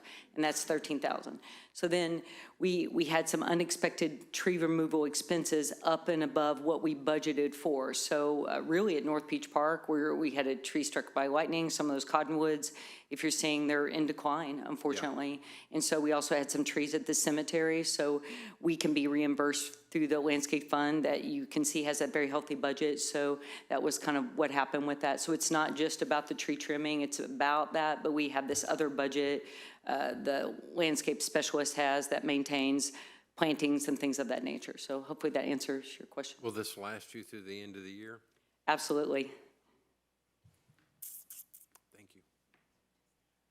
Any other questions from the board? Yes, I have a question. For this landscape account, is it possible to get a copy of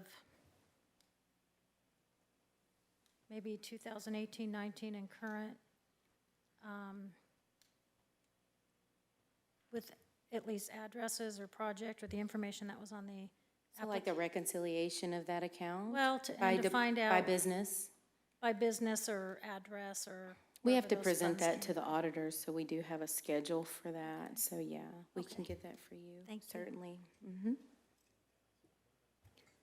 Any other alderman? Let's vote.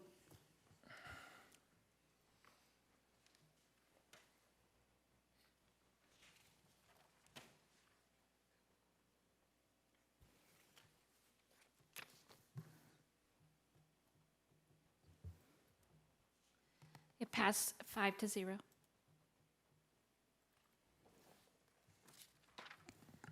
Your Honor, the next item is the first reading of Bill Number 6015, an ordinance approving the addendum with Pro Lawn and Landscape LLC for tree trimming and removal services within the city of Branson and authorizing the mayor to execute the contract. The floor is open for a motion to approve the first reading of Bill Number 6015.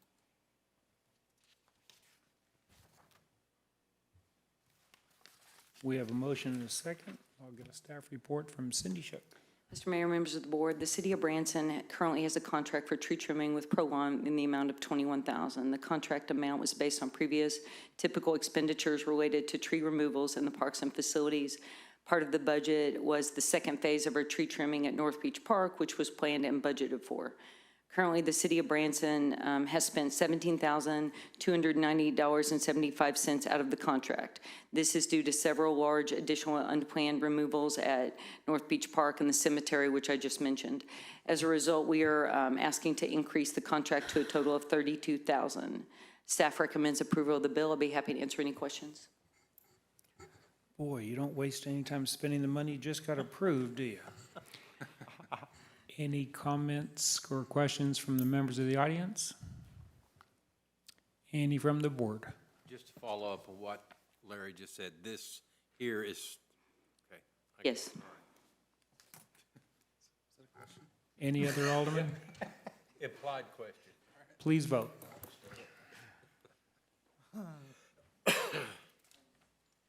The motion carried 5-0. Thank you, Cindy.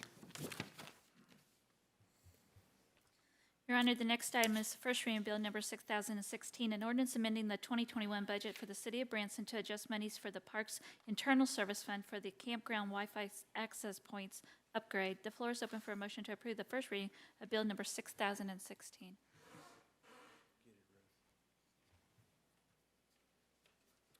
We have a motion and a second. We'll get a staff report from Jamie Roush. Thank you, Mayor, members of the board. This is a budget amendment in the amount of $20,000 to upgrade the Wi-Fi at the campground. And I've got Cindy up here because I want her to explain it. She'll do a much better job. Mr. Mayor, members of the board, this is the presentation I did here a while back in the Finance Committee in which Jamie talked about the budget amendment. I think several of you were there, but it's kind of a long memo that kind of details what's happening at the campground and our desire to, oh good, Jed's put up the access points. So we're trying to increase from 7 access points to 11 access points. And just to summarize, this was requested initially as part of a 5-year capital budget request, and it was requested in 2022, next year, but it's really failing before we got to next year. And so kind of in my memo, I talk about how our occupancy at the campground, which really has a lot to do with it. I mean, you're in these metal boxes, so how do you get Wi-Fi above that and that kind of thing? And so our occupancy has gone up 191% from last year and 75% from 2019. So great news. And so people need more Wi-Fi is what's happening. And so I talked about in my memo how this is not unique to our park. KOA is experiencing that, and they're doing a large upgrade right now because people want to camp, but they want to have internet while they camp. And so I think Chris isn't here tonight, but I happen to mention in here another factor pushing the industry to upgrade the technology has to do with the increase in demand for camping by the millennial group. I think Chris was offended that I talked about the millennial group, but that is a group that's really driving a lot of the needs and, the desire to have better, more stable internet. So he was teasing me about that.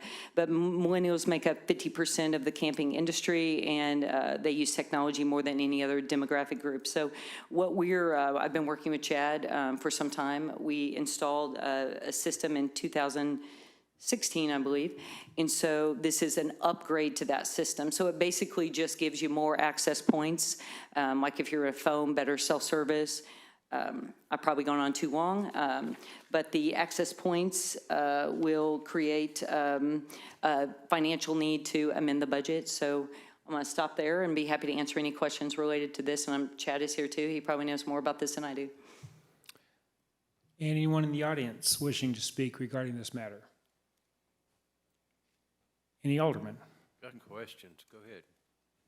I just, at our Budget and Finance Committee meeting, I was blown away with how you mentioned the percentage increases, but you actually presented the dollar amount increases. Yeah. And it was just incredible. And so I think that's, kudos to that campground and to your department. So, we continue, if we continue to see that and that increased use, because as we all know last year, or you may not know, but camper sales just skyrocketed last year. So I don't foresee this going away anytime soon. And so having that, available and to continue to see that campground thrive and have the people making use of it like they are, I think it's really, really good. So I don't know if you have those actual dollar amounts, but when you presented it to us at Budget and Finance Committee last month, I just thought that was really impressive. And so if you have those actual dollar amounts, you might just, give yourself a pat on the back and throw them out here. Thank you. So we're working on our projections right now for the end of the year for budget. And so we looked at that today, and we are projecting, if I remember it right, $1,093,000 in revenue by the end of the year. So I hate to say that out loud because anything could happen for sure, It could rain some more and things like that. Don't say that word. Yes, as Jamie knows, I'm a glass half full kind of guy. Yeah. I brought that up at our Budget and Finance meeting, and I just you hear that number, and I get it. Stuff changes. We don't know, but sure. it's Well, incredible. I mean, you're right. We've seen a large increase in camping in the last couple of years, and that certainly happened last year, and people are investing in that younger group. And so if you think of that number that I just mentioned, the 1 million number, 18,000 is a great investment in that. Any investment into our park is really, I think, important. And just, so most of you know, the campground supports a lot of what we do in the Parks Department. Certainly, we charge fees for baseball and swimming and all that kind of thing. But parks don't make any money. Trails don't make any money. So the support of the campground and that thriving business is crucial to our operation. So, yeah, I agree. Well, and I am one of those millennial campers. I'll call myself out here, and I do not go camping with my children without access to internet. Absolutely. So I appreciate that. Sure. So there's, how many access points are there right now? 7. You're I think. Adding Chad- 4 more? We're adding 4 more. And so Chad has been kind of crucial in placing those. He even actually moved a couple after consulting with Tingo. He's been involved with this for a long time, so he feels that will create good coverage. I mean, eventually, we really want to get, Chad, help me here. Faster Fiber. fiber internet Yeah, into really. the location. Right now, we're on cable, which, is okay, but obviously fiber cost significantly more, and so that's something we got to work into the operating budget at some point. Mayor, I get a comment? Sure. I think this is more of a comment, but, so you've come here hat in hand for 2 different things. And you discussed some wall issues and things like that at one of the parks, at the park board meeting? We mentioned, yes, one of our parks, Cantwell Park, is in need of some assistance. That was kind of part of a capital project that was delayed, and hopefully we'll be able to move forward in the future. So the obvious statement is, we ever going to spend $568,000 on trees? I have to refocus this discussion back to what is listed on the agenda before we get too far down the road. And I will also say, the reason that I requested you and that the board agreed to combine the tree board with the parks board was because prior to that, the tree board did not have any employees or any ability to actually utilize any of those funds. Unlike the Parks Department and why we transferred the arborist to them, they have the personnel, they have the ability to utilize these funds. And when I heard the amount of money as well, we need to be utilizing that for what it was intended for. So, anyway, back to the agenda. Okay. Question, the issue of security down here, and Wi-Fi is, you have issues with security. Who's going to be the service provider? Right, the city? that's Tingo, and Tingo is pretty popular nationally. I remember when we went to bid in 2016, they were definitely kind of one of the biggest ones. They're the largest and most prominent RV. They specialize in RV parks and campgrounds. So Cody goes down there and he decides he wants to stay for a night. Part of it, what he pays in is for internet access for a certain amount of period of time, and a specific password is given to Cody, which is only going to be his? No, so what I would say, anytime you're using a Public Wi-Fi? public network, it's public, and I would not ever recommend anything of sensitive nature be used on that public network. Now, that's certainly up to the individual to do and use it what they wish, but I would not guarantee security on that network. Is the beginning and end of that How many statement, I megabits guess. would he get? He goes down there and he sets up. His family or Clay's family able to watch Netflix? That's correct, yes. Okay. So currently, there's several spots that struggle with that, frankly, and that's what we want to fix. I think we've identified a couple of sites that they just don't have good coverage, and so consistently when people stay there, they submit feedback that says so, and so we'd like to fix that. In addition to, we're not just adding 4 access points with this purchase, we're upgrading what's called wireless bridges, which are what connects all the access points. And so it's the infrastructure in the back end as well. What's the cost per night to camp down there with Wi-Fi now? What will it be going to? $5 a night, $10 a night? So, you know what, we have different fees for different sites. I think we have some premium sites in $50-some. I think the average back-end site is around 36. So, I mean, there's different fees for lakefront. I brought those fees to you guys last fall, if you recall. We upped them at that time. So it's important we review them constantly because, I mean, like this, I mean, things keep going up. Electricity, things of that nature. Cody wants to go in there and he's going to stay 3 nights. What's he going to pay per night for Wi-Fi at this site? Well, it's included in, just like cable TV. There's not a separate cost. Okay. It's just wrapped into it, Alderman Gaines. All right, I got you. And Charge him more. I know when we talked last year about increasing the fees, there was, as I recall, there was a gap between the city RV park fees were quite a bit less than the commercial property fees. And I think we talked about having an annual stepped up increase. Yeah, I mean, I would expect to see those back again. Yep. Any other questions from the alderman? Let's vote.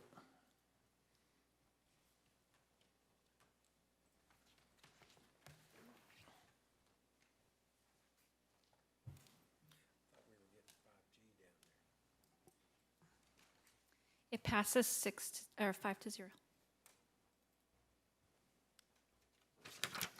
Your Honor, the next item is the first reading of Bill Number 6017, an ordinance amending the 2021 budget for the City of Branson to adjust monies in the Fire Department Internal Service Fund for completion of the SCBA System Replacement Project. The floor is open for a motion to approve the first reading of Bill Number 6017.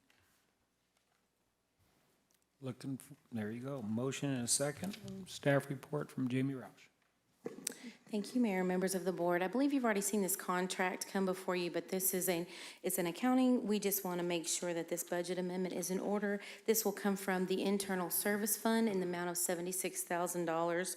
to account for the self-contained breathing apparatus instruments that were asked for through contract. And I know that contract has already been approved.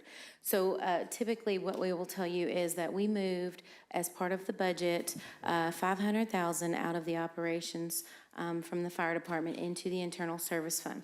The way we do that is we divide that by 12, and on a monthly basis, we move 1/12 of that every month. And so by the end of the year, the whole $500,000 should be moved. That's going into an internal service fund. That is to help us save up for equipment items and those kind of things that the fire department needs, and just to put the money away for fire truck, whatever the needs are, and we build that fund up in order that they can do that. So that's where this money will come from, is out of that internal service fund.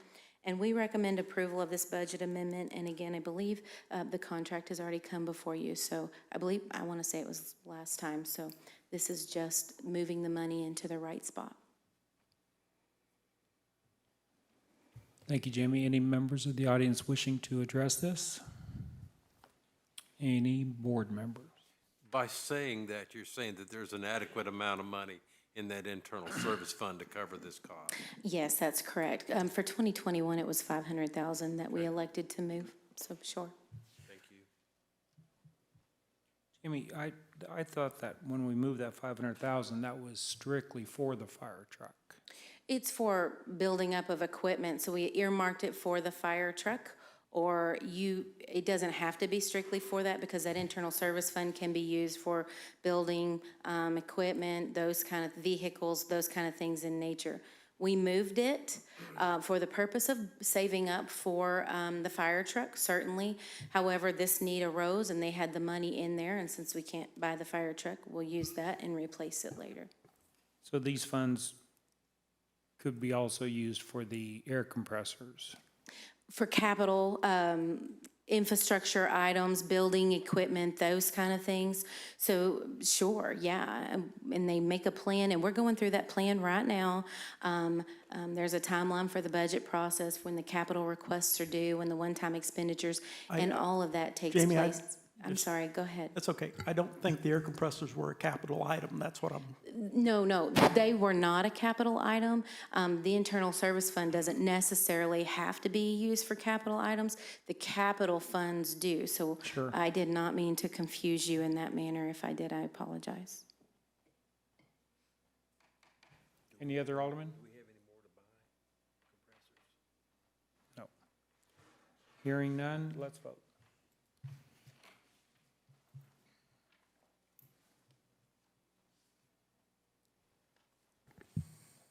The motion passes 5-0. Madam Clerk, before you start the next one, I'm going to recuse myself from item number 13. So, Okay. thank you. Come back with ribs. just because it has to get put on the record, Alderman Fenton, Alderman. Alderman. it has to be on the record as to why you are, and it's my understanding that you have a business relationship.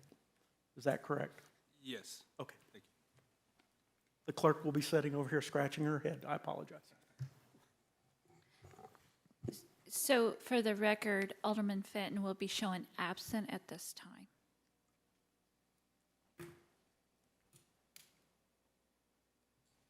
Your Honor, the next item is the first reading of Bill Number 6018, an ordinance accepting the proposal of Commercial One Brokers LLC for real estate brokerage services and authorizing the mayor to execute the contract. Floor is open for a motion to approve the first reading of Bill Number 6018.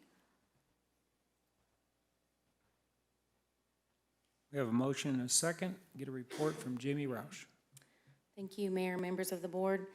We issued an RFP for real estate brokerage services back in April.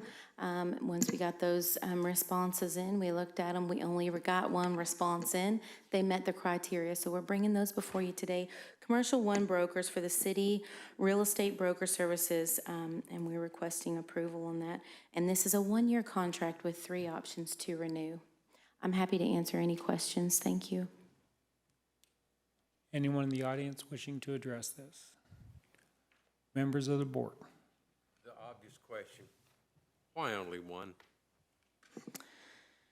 I wish I could answer that. We post on Demand Star, we post on the city's website, we put it in the paper. We also email, we have a list of vendors that we email out to as well. So I think we did a pretty good job of getting it out there, but unfortunately, I don't know the answer as to why no one else bid. We have used them before, and I think they've done a good job, so. I'm going to follow up on Alderman Skane's question.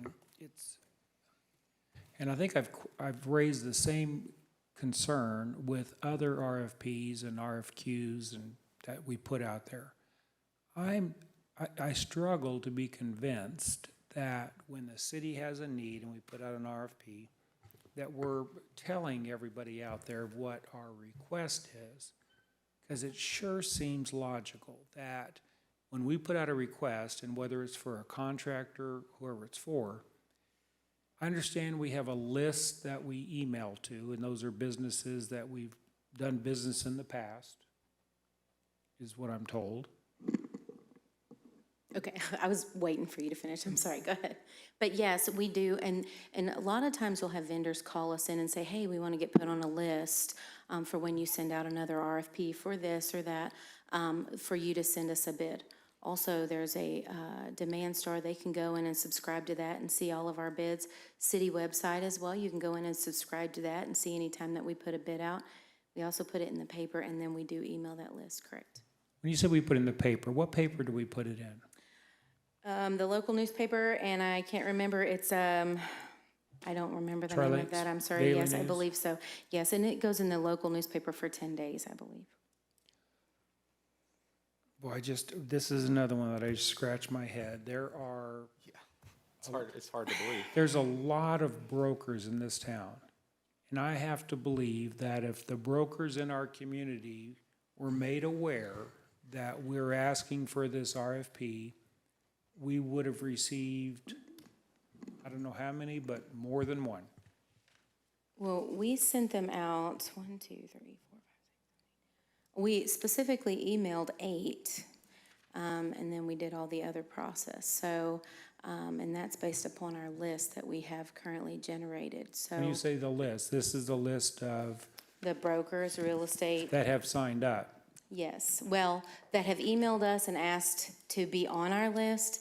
The ones that have signed up with Demand Star would have received it as well. So, I mean, you know, we're open to suggestions about how to get the word out better, but we've moved to our electronic process, all the while keeping with the paper form, trying to do both so that we can meet the needs of everyone. So. Do you have the names of those 8 it was sent to? Sure.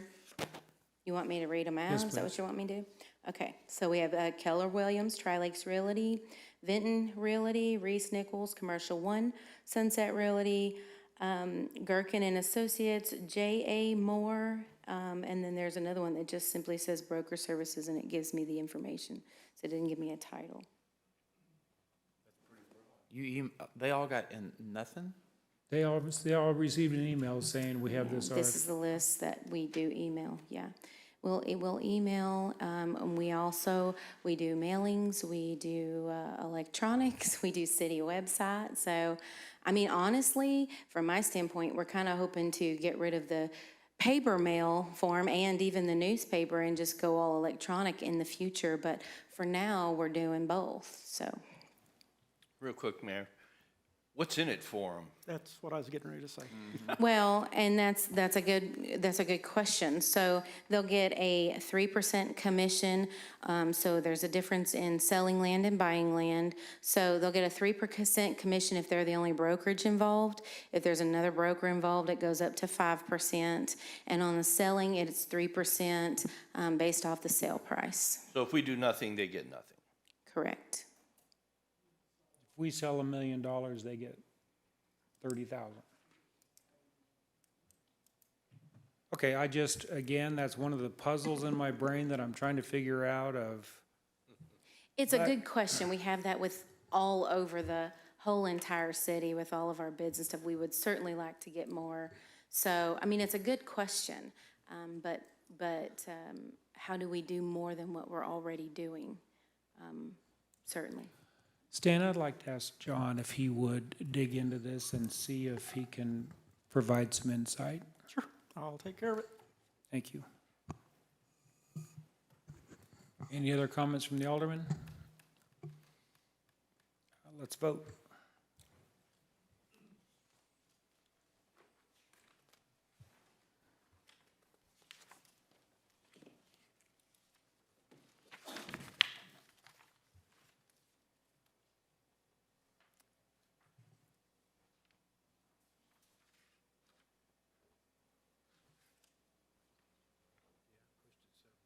Oh.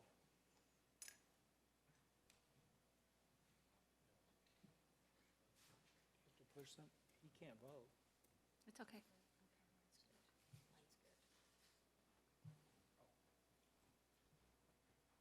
There we go. There you go. Passes 4-0. Okay, let's not tell Cody we're moving on. Next item, Madam Clerk. We need Alderman Fitton. Meeting could have been much shorter.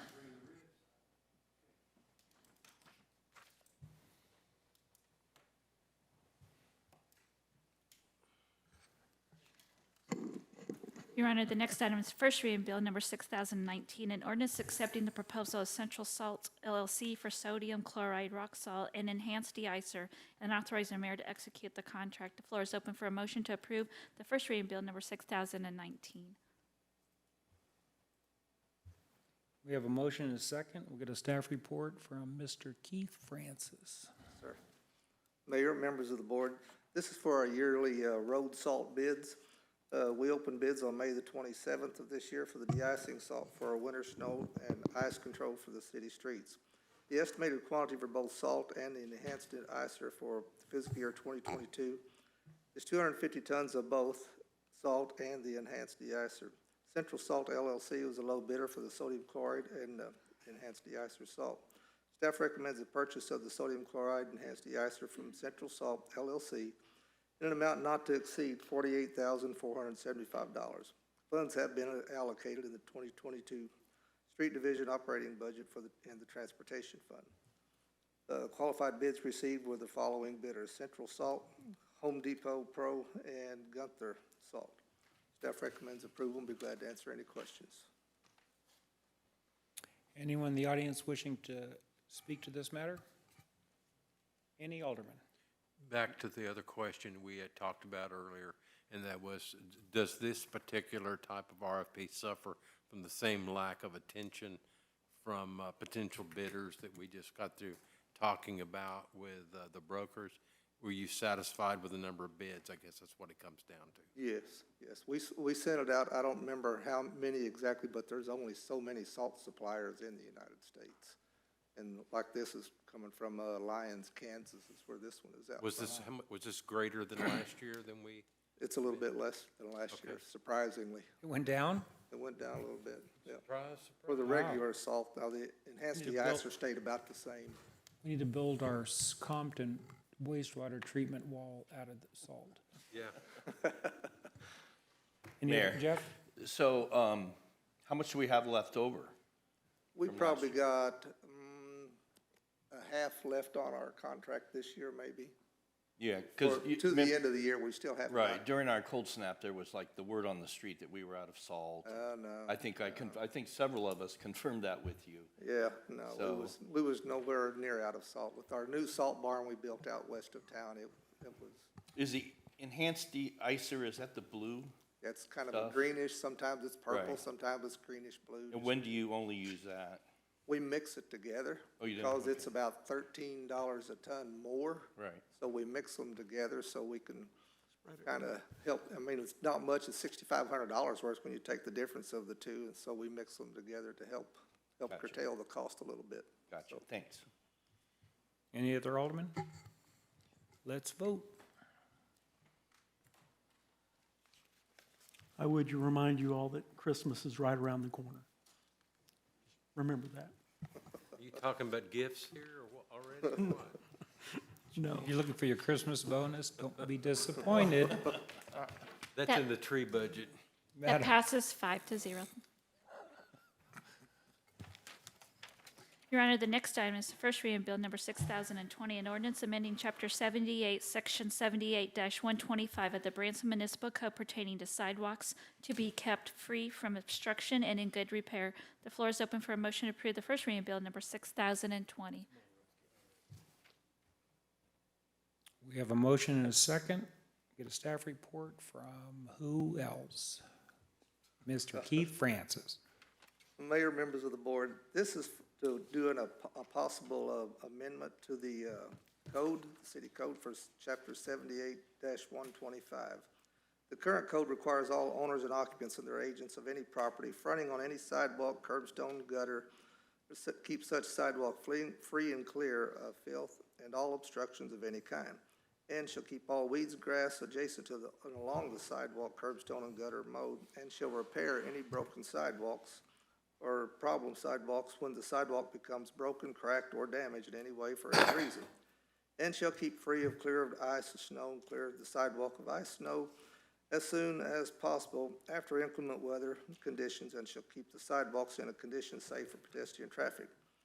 City attorney is authorized to file a suitable action in the circuit court to compel the abutting property owners to make the repairs where necessary. All structural modifications or excavations across the city sidewalk shall only be done with the approval of the city engineer. No person shall remove, cut, or structurally alter any repair of sidewalk without a permit from the city engineer, with adequate security posted and in compliance with the city engineer's specification and instruction. In the past, property owners have failed to appropriately maintain the property lying within the city right-of-way. And in order to maintain the aesthetics and the safety of the community, the Public Works Department has taken responsibility for these tasks. Staff is inquiring from the mayor and the Board of Aldermen, Section 78-125 of the code should remain as written or be amended to state that the property owner keep the sidewalk free of filth, obstructions, and Public Works continue mowing the right-of-way and repair of the sidewalks in a condition safe for pedestrian traffic. This has been this way for years and years, probably, and we talked with one of the retirees that had been here right at 30 years, and he said since he was here as I think Marty started as a seasonal Cindy, that the city had always maintained the right-of-ways and maintained the sidewalks that were broken. And this has been in the code this way, but technically, according to the code, it was up to the property owners who should be maintaining the sidewalks, or they're broken, and keeping it mowed out to the back of curb. So I'm here to answer any questions I can about it, and we'll do as you wish if you want to amend the code or leave it as is. This is one of those items that, as we were going through doing our code review, we found that we were in conflict with it, so we wanted to make sure that we were following your all's wishes. Alderman C., I know, has been very familiar with the item. Anyone in the audience wishing to address this matter?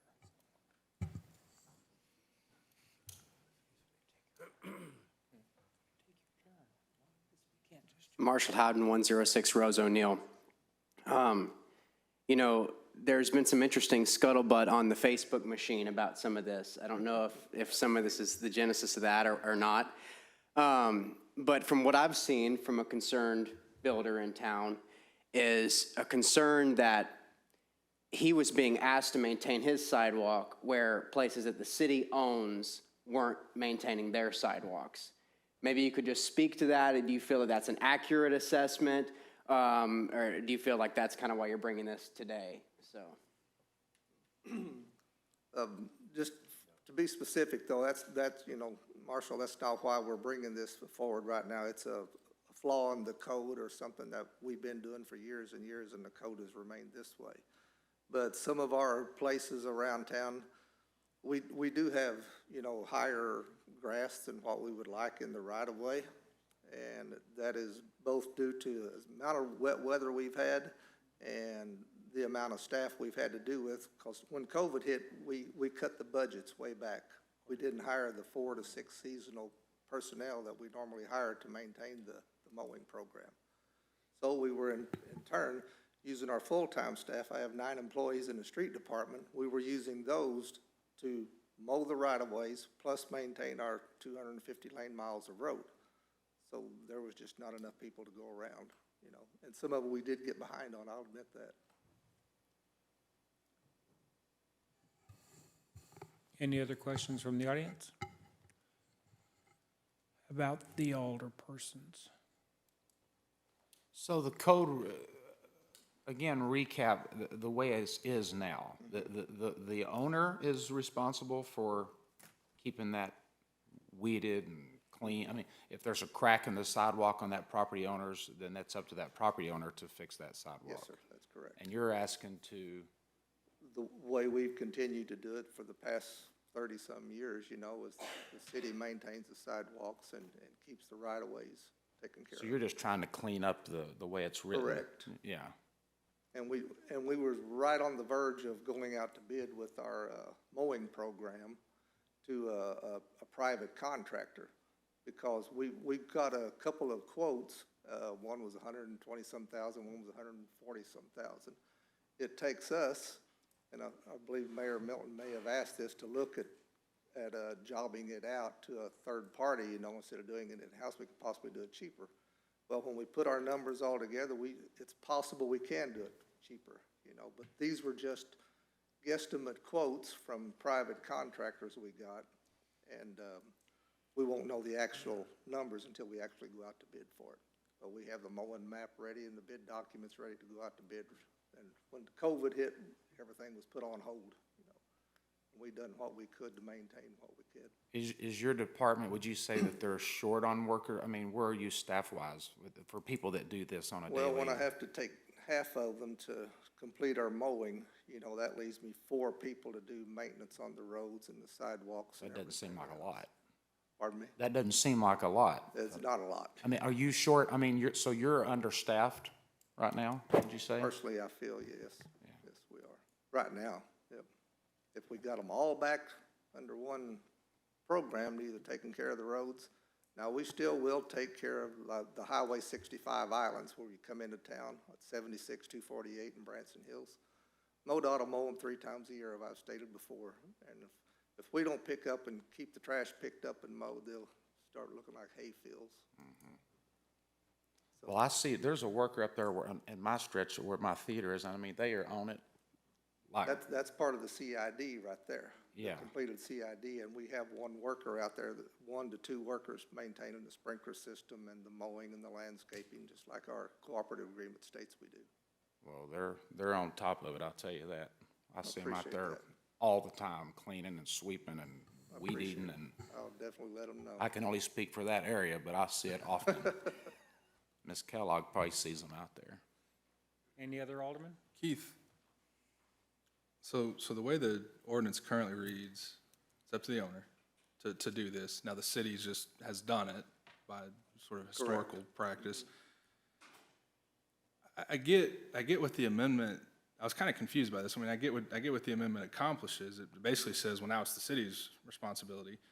The issue I saw with it was, and maybe, and I'm going to ask you to kind of walk through a scenario with me, because there's, item B here is stricken. It says the city attorney is authorized to file suitable action in the circuit court to compel abutting property owners to make repairs when necessary. Okay, so that's part of the language that would be stricken if this is approved, correct? Yes, sir. So walk through this scenario with me. Let's say Clay decides he wants to put a new sign up at his theater.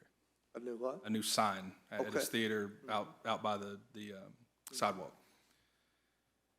What does this do? How does this impact it if, when he's having his new sign installed and they drop it and it just busts up the concrete? I mean, it seems to me that would be his and his contractor's problem.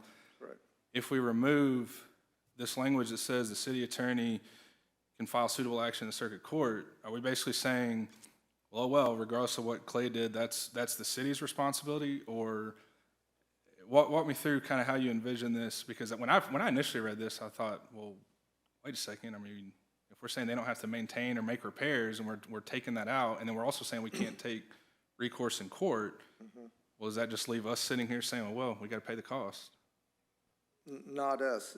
The way the code currently reads is that anybody working within our right-of-way has to put up a security agreement with the city, and we look at their cost estimate, what it would take if they damaged anything within our right-of-way there, whether that's landscaping, sidewalks, road, curb and gutter, whatever.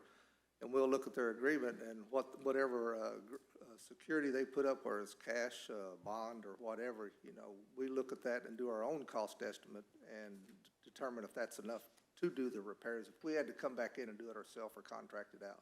So in other words, if we take out this part about the recourse, where the city attorney can file that suit, we still have some ability to ensure the city's not exposed on that sort of really simplified scenario that I walked through with you. Right. And we could leave that in there if you like, you know. Well, I don't know, it just kind of seemed odd to me that we would remove that, and basically, it seemed like to me we were just hamstringing ourselves. If a situation presented itself where, you know, maybe it far exceeded what was estimated, and you've got an additional 40,000 in cost, we've just said, sorry, there's nothing we can go do, and we underestimated what that expense could be. Sure. It just seems risky to me, and if we've kind of been doing this way anyways, I don't know, that's just my thoughts. I just was kind of confused by this one, quite frankly, so. So, Mayor, so the clause about the bond, and if they're gonna be working within our right-of-way, so are you saying that the sign guy, if he's going to cross that barrier that's our right-of-way to do something that, you know, would affect that, he should know that in advance? And when he comes in to apply for a right-of-way permit, Right. then that's when he's notified. Yeah, so that stipulation is, That's correct. okay. That's a good point. I mean, that'd be, yeah, the city be covering the cost on negligence from somebody that, I mean, I guess assuming we underestimate what the potential exposure is on that. Sure, Because it's hard to envision, let's say that sign falls and kills somebody. I mean, are we anticipating that in the bond? And I understand that maybe they're responsible. I don't know. And I guess in my world, this kind of just puts us in a weird situation. And I personally think having that option for the city And we can certainly leave that in there, you know. So and I know Chris isn't here, and so maybe making motions to amend is not a good idea tonight. But that was just my initial concern. I mean, I read everything, and I kind of understood where it's coming from, but maybe that provision is the one that caused me the most pause, because I thought, are we unnecessarily exposing ourselves here when nothing, you know what I mean? Does that make any sense? Oh, yeah. So basically, the enforcement of that was when a person had a dangerous sidewalk and refused to fix it in the old. I believe that in was the the old- intent of right. it, yes. So if they left it dangerous, for the last 30 years, it's been in their court, but we probably would have went out and fixed it, like we've done everything else, the mowing, that kind of stuff. So that mechanism was just in place to force a person to incur the cost to fix the sidewalk in front of their property. Right. And I've been here 11 years, and ever since I've been here, we've always fixed our. Let me throw something in here, let me take the monkey wrench in the activity. This goes back further than that. Highway 76 did not exist in the way that it exists now. We were one of the property owners that gave up a significant amount of frontage out there in order for that middle lane to be built. Part of that was the city built a sidewalk. And there were sidewalks built out there. Now, we didn't maintain our sidewalks, but we did weed eat around there. So we put that in a little historical perspective. There was promises made 30 years ago when 76 was expanded that the city would be going in there and putting sidewalks and maintaining that, because they didn't exist before. Now, don't get me wrong, there are property owners that mow right out to the back of the curb, for example, in front of the Amish store. Is that a pretty high percentage Not of very. people that maintain? It's not? No, we currently, let's see, I wrote the numbers down here, but we currently, it's around 66 acres and about 54 miles of mowing that we do. When you add all of the areas up together, and we have around 81 locations that we currently, all the mowers around. Does anything here. change with the expansion of the SID, and when we start making those improvements, will we have to come back and rewrite this ordinance? I don't think this one personally, possibly, but I don't believe so, because the SID has guidelines stated out in the cooperative agreement, what we will do out there. and what I we mean, may. right, that's why Clay's Theater was probably a bad example. Actually, the SID, Being the SID will pay for that maintenance out through there in cooperation with the city on that section. Okay, so what am I hearing from the board? Cody would feel more comfortable if there was an amendment. There's some uncomfortableness, make an amendment while Chris isn't here. Is there a suggestion to postpone this to the next meeting? No? If the concern is B only, I would wait. I would go ahead and pass it and then just do it on your final read, unless you feel uncomfortable to do that. I guess, yeah, I guess. Oh, we could do that. I mean, Chris will be back and Okay.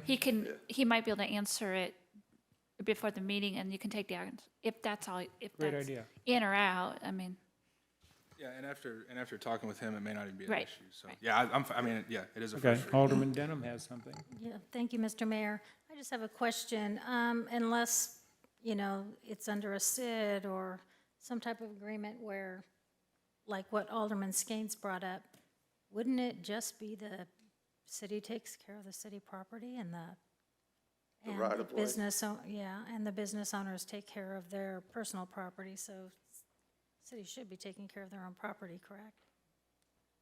Okay, So, thank you. so Keith, talk about timeline. So we, possible first reading, then a second reading, then it's got to go out to bid if it passes, and then that's got to come before us, and Correct. how high's the grass going to be? We'll just keep maintaining it like we are right now until we get that passed, is all I know to do, or else the grass is gonna grow out of sight, and it'll look like a hayfield, Gotcha. Okay. Okay, let's vote. Bale it, sell it on the open market. Yeah.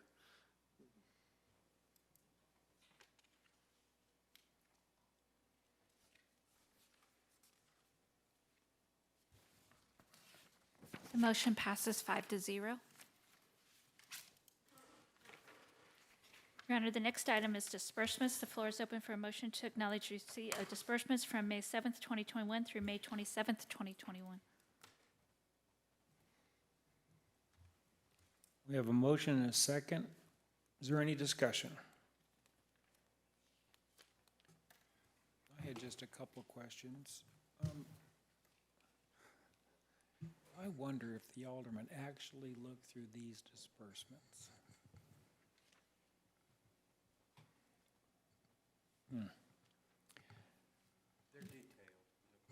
Jamie, on the cover sheet of each one of these reports, there's a question that says, for the query, validate the cash on hand, yes or no? It says no, and then validate, cash on hand, yes or no? And no is selected. It's on the cover page. This is a query out of our operating system in order to get the detailed report. Is that what you're asking me, or? Well, I know when the query is put in, these are the responses to the query, and I was just questioning if the validate cash on hand was yes instead of a no. If that would provide us any information. I don't, honestly, yeah, I see what you're talking about. I don't think that that would be helpful to you all because just really quickly, the disbursements are already approved through the budget process, and then we bring those before you every time we do a disbursement. So you will be able to see the cash validation, and so during our financials and all of those financial reports I talked about, you'll be able to see that all of these are already subtracted. Once you see this report, they're subtracted from the cash already because we've already paid these out. These are in the form of a check, and you can see the check number, the date, the description, and all of that. So I guess I'm not sure, did I answer your question? Yes, Okay. because I wasn't clear with my question. Sure. One other, Alderman Fenton is laughing with me, just for clarity. There, on May 4th, we wrote a check to Jeske for an appraisal. It says for the Track 3 well lot appraisal for $500. Yes. Was that for the tract of land that this board that we ended up selling to track properties? That was for that, I believe so. That was for that little area of property for the well. Isn't that correct, Stan? I believe so. I'm not sure which one was. It was something that I thought your office needed for the audit, if I Yes, recall correctly. anytime we sell, that is correct. You have to have anytime you sell land, in order for us to record it, you have to have an appraisal that's at least within 3 years. It has to be within 3 years old. Otherwise, it's outdated. We can't use it as backup documentation for why we sold those kind of things. So for that, I can't even remember the description, but you know that little piece Yeah. within that bigger piece? Yes. I know that sounded bad, but that's what it was for, certainly. Yeah, that's what I thought it was for. I guess my question is, if we had it appraised, and I don't know if that was before or after this board chose to sell it, but we agreed to sell it, and the board didn't see an appraisal on that. I'm trying to remember the timeline That's of that. because we haven't sold it yet. When it actually comes to you all as a contract, you will see it at that time.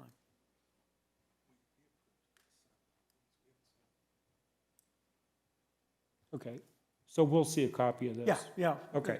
It's just, it hasn't gotten to that point yet. Thank you. You're welcome.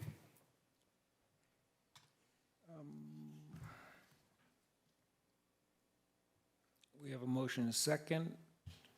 Any other discussion? Ready to vote?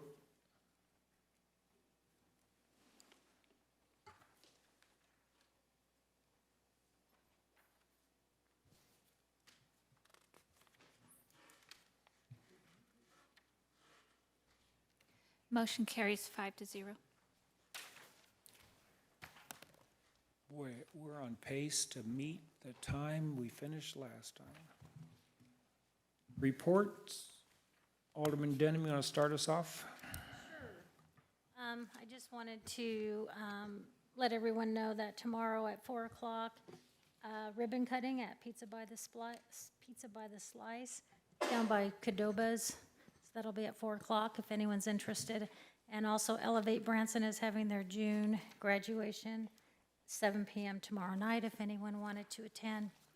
And then lastly, when Bo Dieger spoke, I thought that someone else was going to make another comment, and I didn't get mine in. I just kind of want to make the comment. We keep hearing the sins of our fathers with things that continually go on and not changed. When there's sins, there's a repentance, which means it should be a 180, not a 360, to continue doing it. And it seems like on some of our projects, some of the exemptions seem to be unfair, and some improper zoning, just took place that didn't meet state and local requirements. And I think we really need to focus more, and if we need to backtrack to make sure that things are done correctly, not just to let them go and try to do it right the next time. I believe there's a couple of zonings that could take place on to go back and actually go through the proper procedure. Those are my comments. Thanks. Thank you. Alderman Gaines? No, sir, no comments. Alderman Cooper? Yes, I wanted to talk real quick about my trip to Murphy Park this last week. We had, yeah, he does have the video. I'd mentioned, we had the problem with the lady that found the needles, and the chief addressed it and all that. But that is in my neighborhood, and we use the park often. The boys love to go down and shoot hoops. I've replaced the net on but this is the court. And that, I was down there a couple of weeks ago, and there was nothing on the pavement. And as you can see, it's just totally covered in graffiti and just, this kind of stuff like this. And it was really disheartening, and just that's a park in our city right there. At the age of 10 that showed up, and they're running around, and I don't know, we really need to address this somehow, and I don't know, I mean, obviously, the first thing we need to do is put some paint on that. I don't know if we have a department that can go out and. It's already in process of being done. Okay, because that's disgusting. And, I don't know, I mean, is there a way can we light that area better? Is there a couple of, I mean, I know that there are 3 street lights there, but is there a way to get a couple of lights that shine directly on that area where the goal is and the pavement, and then maybe, is there a security camera? I mean, if there was a couple of cameras up there that said you're being recorded or something that might deter some action like that, or? There's been a couple of, there's been a security plan provided to the Parks Department by the Police Department. They were unable to enact part of that plan because we got hit with COVID. Yeah. As I told you at the beginning of the meeting, I sent you an email, and in that email, you will see the parameters that will help with what you're talking about, and that they're going to begin taking some of those actions now because they have the personnel to do it with and the funds to do it with. Secondly, it is, I will tell you that that it's unfortunate. And as I said when I first walked through the door when we talked about this, that's a parent problem. Yeah, no, you're right. And I would be embarrassed if that was one of my children. Absolutely. And I can tell you, just from years of experience, those are kids, teenagers. Oh, yeah. And we will, again, the police department will make a concerted effort on that park. But quite frankly, it's going to take the neighborhood to truly address the problem as a whole. How would we recommend doing that? I mean, I don't mind getting the word out, but. Go ahead, Eric. I can see you want to comment. Oh, here he comes. Mayor, members of the board, thank you. We are aware of it. Quite honestly, we had this issue last year. We got up and we were able to canvass the neighborhood and find out whose kids were doing it and spoke to them. We have another plan to do so again in this case, but as the city administrator said, it comes down to parenting, and it comes down to being good neighbors. As you guys know, we can't be everywhere at once, and we do have some plans in place to hopefully catch the offenders in this case, but the best piece is to prevent it from happening in the first place. The thing that bothers me most, no matter which department I've ever worked for, our citizens believe that they're bugging us if they call us when they see something suspicious. You're not bugging us. I'll be the first to tell you, every man and woman that puts on this badge didn't do so because we want to take the report after it happened. We want to catch the people doing it, and we want to prevent it from happening. So, yes, there are times when we're busy, but most of the time we can get somebody free and get over there and find out what's going on. There are going to be times where it's delayed, but most of the time we'll be able to get involved and get out there. When you see something in your own neighborhood that isn't right, you've all been there before, call us. It's a call. Let us evaluate the situation. Let us get out there and just have that presence there. Taking back the park as far as the community goes, like you said, you go down there with your kids to play. The more people that are using the park for the right reasons, the more it drives off the people that don't want to. I know Parks Department has other plans to open some things up and as well, but really the neighborhood calling us, working together, getting the word out to parents that probably need to do a little better job of supervising their children helps as well. And all of those combined really do make a difference. When I see things like this, it kind of comes down to, I don't want to call the police and it's not my job and things along those lines. It's your park. Own the park and help us make it a nice, fun place to visit. And it usually tends to take care of it. Yeah. And as we continue to add cops and can be more proactive, we will root some of the other areas out, and that'll give us more time to focus on things like this as well. Well, and I totally agree. More people being there for the right reason and doing the good things will deter the bad ones, but at what point can they take that, you know, when do the, because right now that, I think that's keeping the good ones out. So at what point can they take that, when can they take that step to take it back? You know what I'm saying? You understand what and nobody's putting any fault on the police department. We know you guys are understaffed and you're working hard, and you can't be there every minute to stop every kid with a spray can. You know, so this is nothing against y'all. I just wanted this to be seen, that we can know that this is, you know, this is Exactly. going on.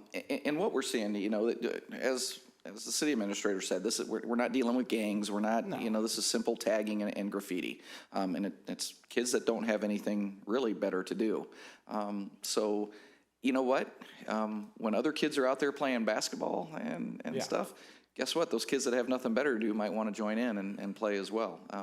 One of the things that my kids and I loved about moving here was the friendliness that we moved here. 2 weeks into school, my kids were telling me, Dad, everybody's so nice here. It was refreshing to be away from the city and into that. Maybe remember we're coming out of COVID and everybody needs a friend, and encourage your kids to invite other kids to join in and play ball. And when you're putting that effort towards endeavors like that, then they don't need to fulfill downtime doing other things that are less positive. I know that's a somewhat utopian look, but I have 4 boys, and they've all played sports and been involved with stuff, and that has kept them out of a whole heck of a lot of trouble because they've been busy doing things like that. So some of it is just getting back to those roots of providing those outlets and those opportunities. We've got a great parks department that has wonderful activities, so encouraging them to use those facilities and get involved in things, pick up basketball games and pickleball, all that kind of stuff can probably do a lot. It's really idle minds doing other things. Well, and Cindy and I talked last week, or a couple of weeks ago, about how that park is really secluded, and it is easy to get back in there and hide and do things you shouldn't, you know, and that's what, if you're doing something you shouldn't be doing, you want to go somewhere that nobody can see you, you know, so that is a good place, you know, so if it was lit up more, if that tree line that follows Rose O'Neill there, I was even wondering, maybe there's a lot of underbrush there that could be cleared out, and maybe it's not so heavily dense, and maybe, you know what I mean? I mean, there is a lot of underbrush there. I don't know. Yeah, for sure, Alderman Cooper. So after we had that discussion the other day, I'd actually gone to my maintenance supervisor and talked about that, and we kind of put it on our list to do. Typically, we address these things in the fall. That the area down below was actually trimmed all back last fall, and it's grown over. Yeah. But today, when I actually received the call, and unfortunately, we've had vandalism in our parks. We've had vandalism in this park before.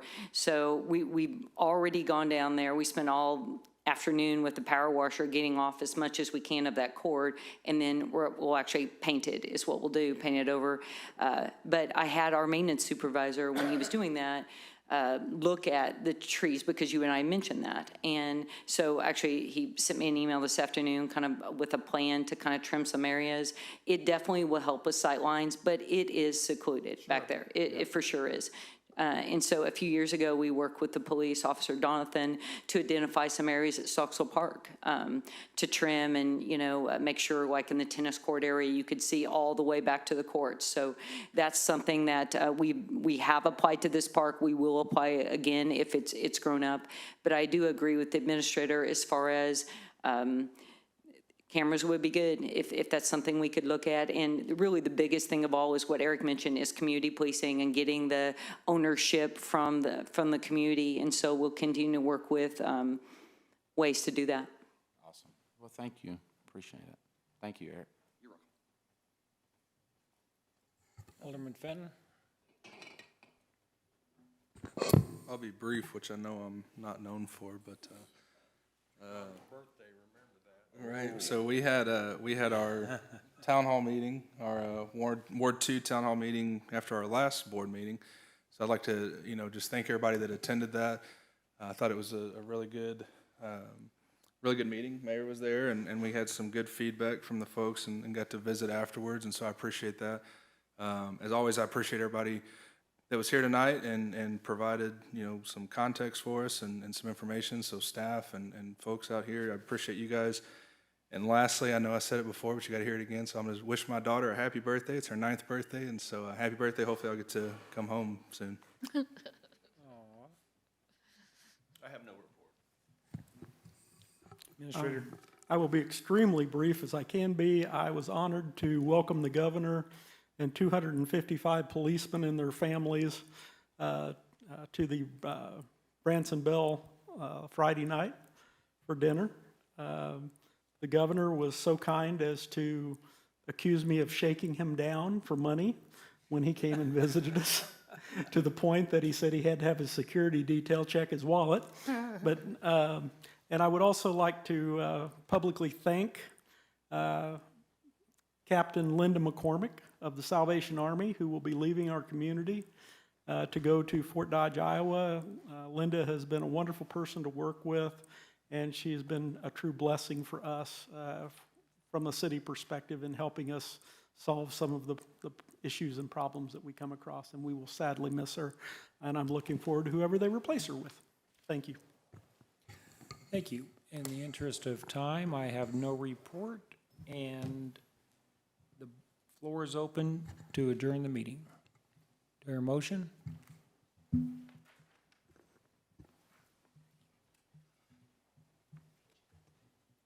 We have a motion, a second. All in favor? Please vote. And we have an adjournment. Thank you. Good night, folks. It's 8:30.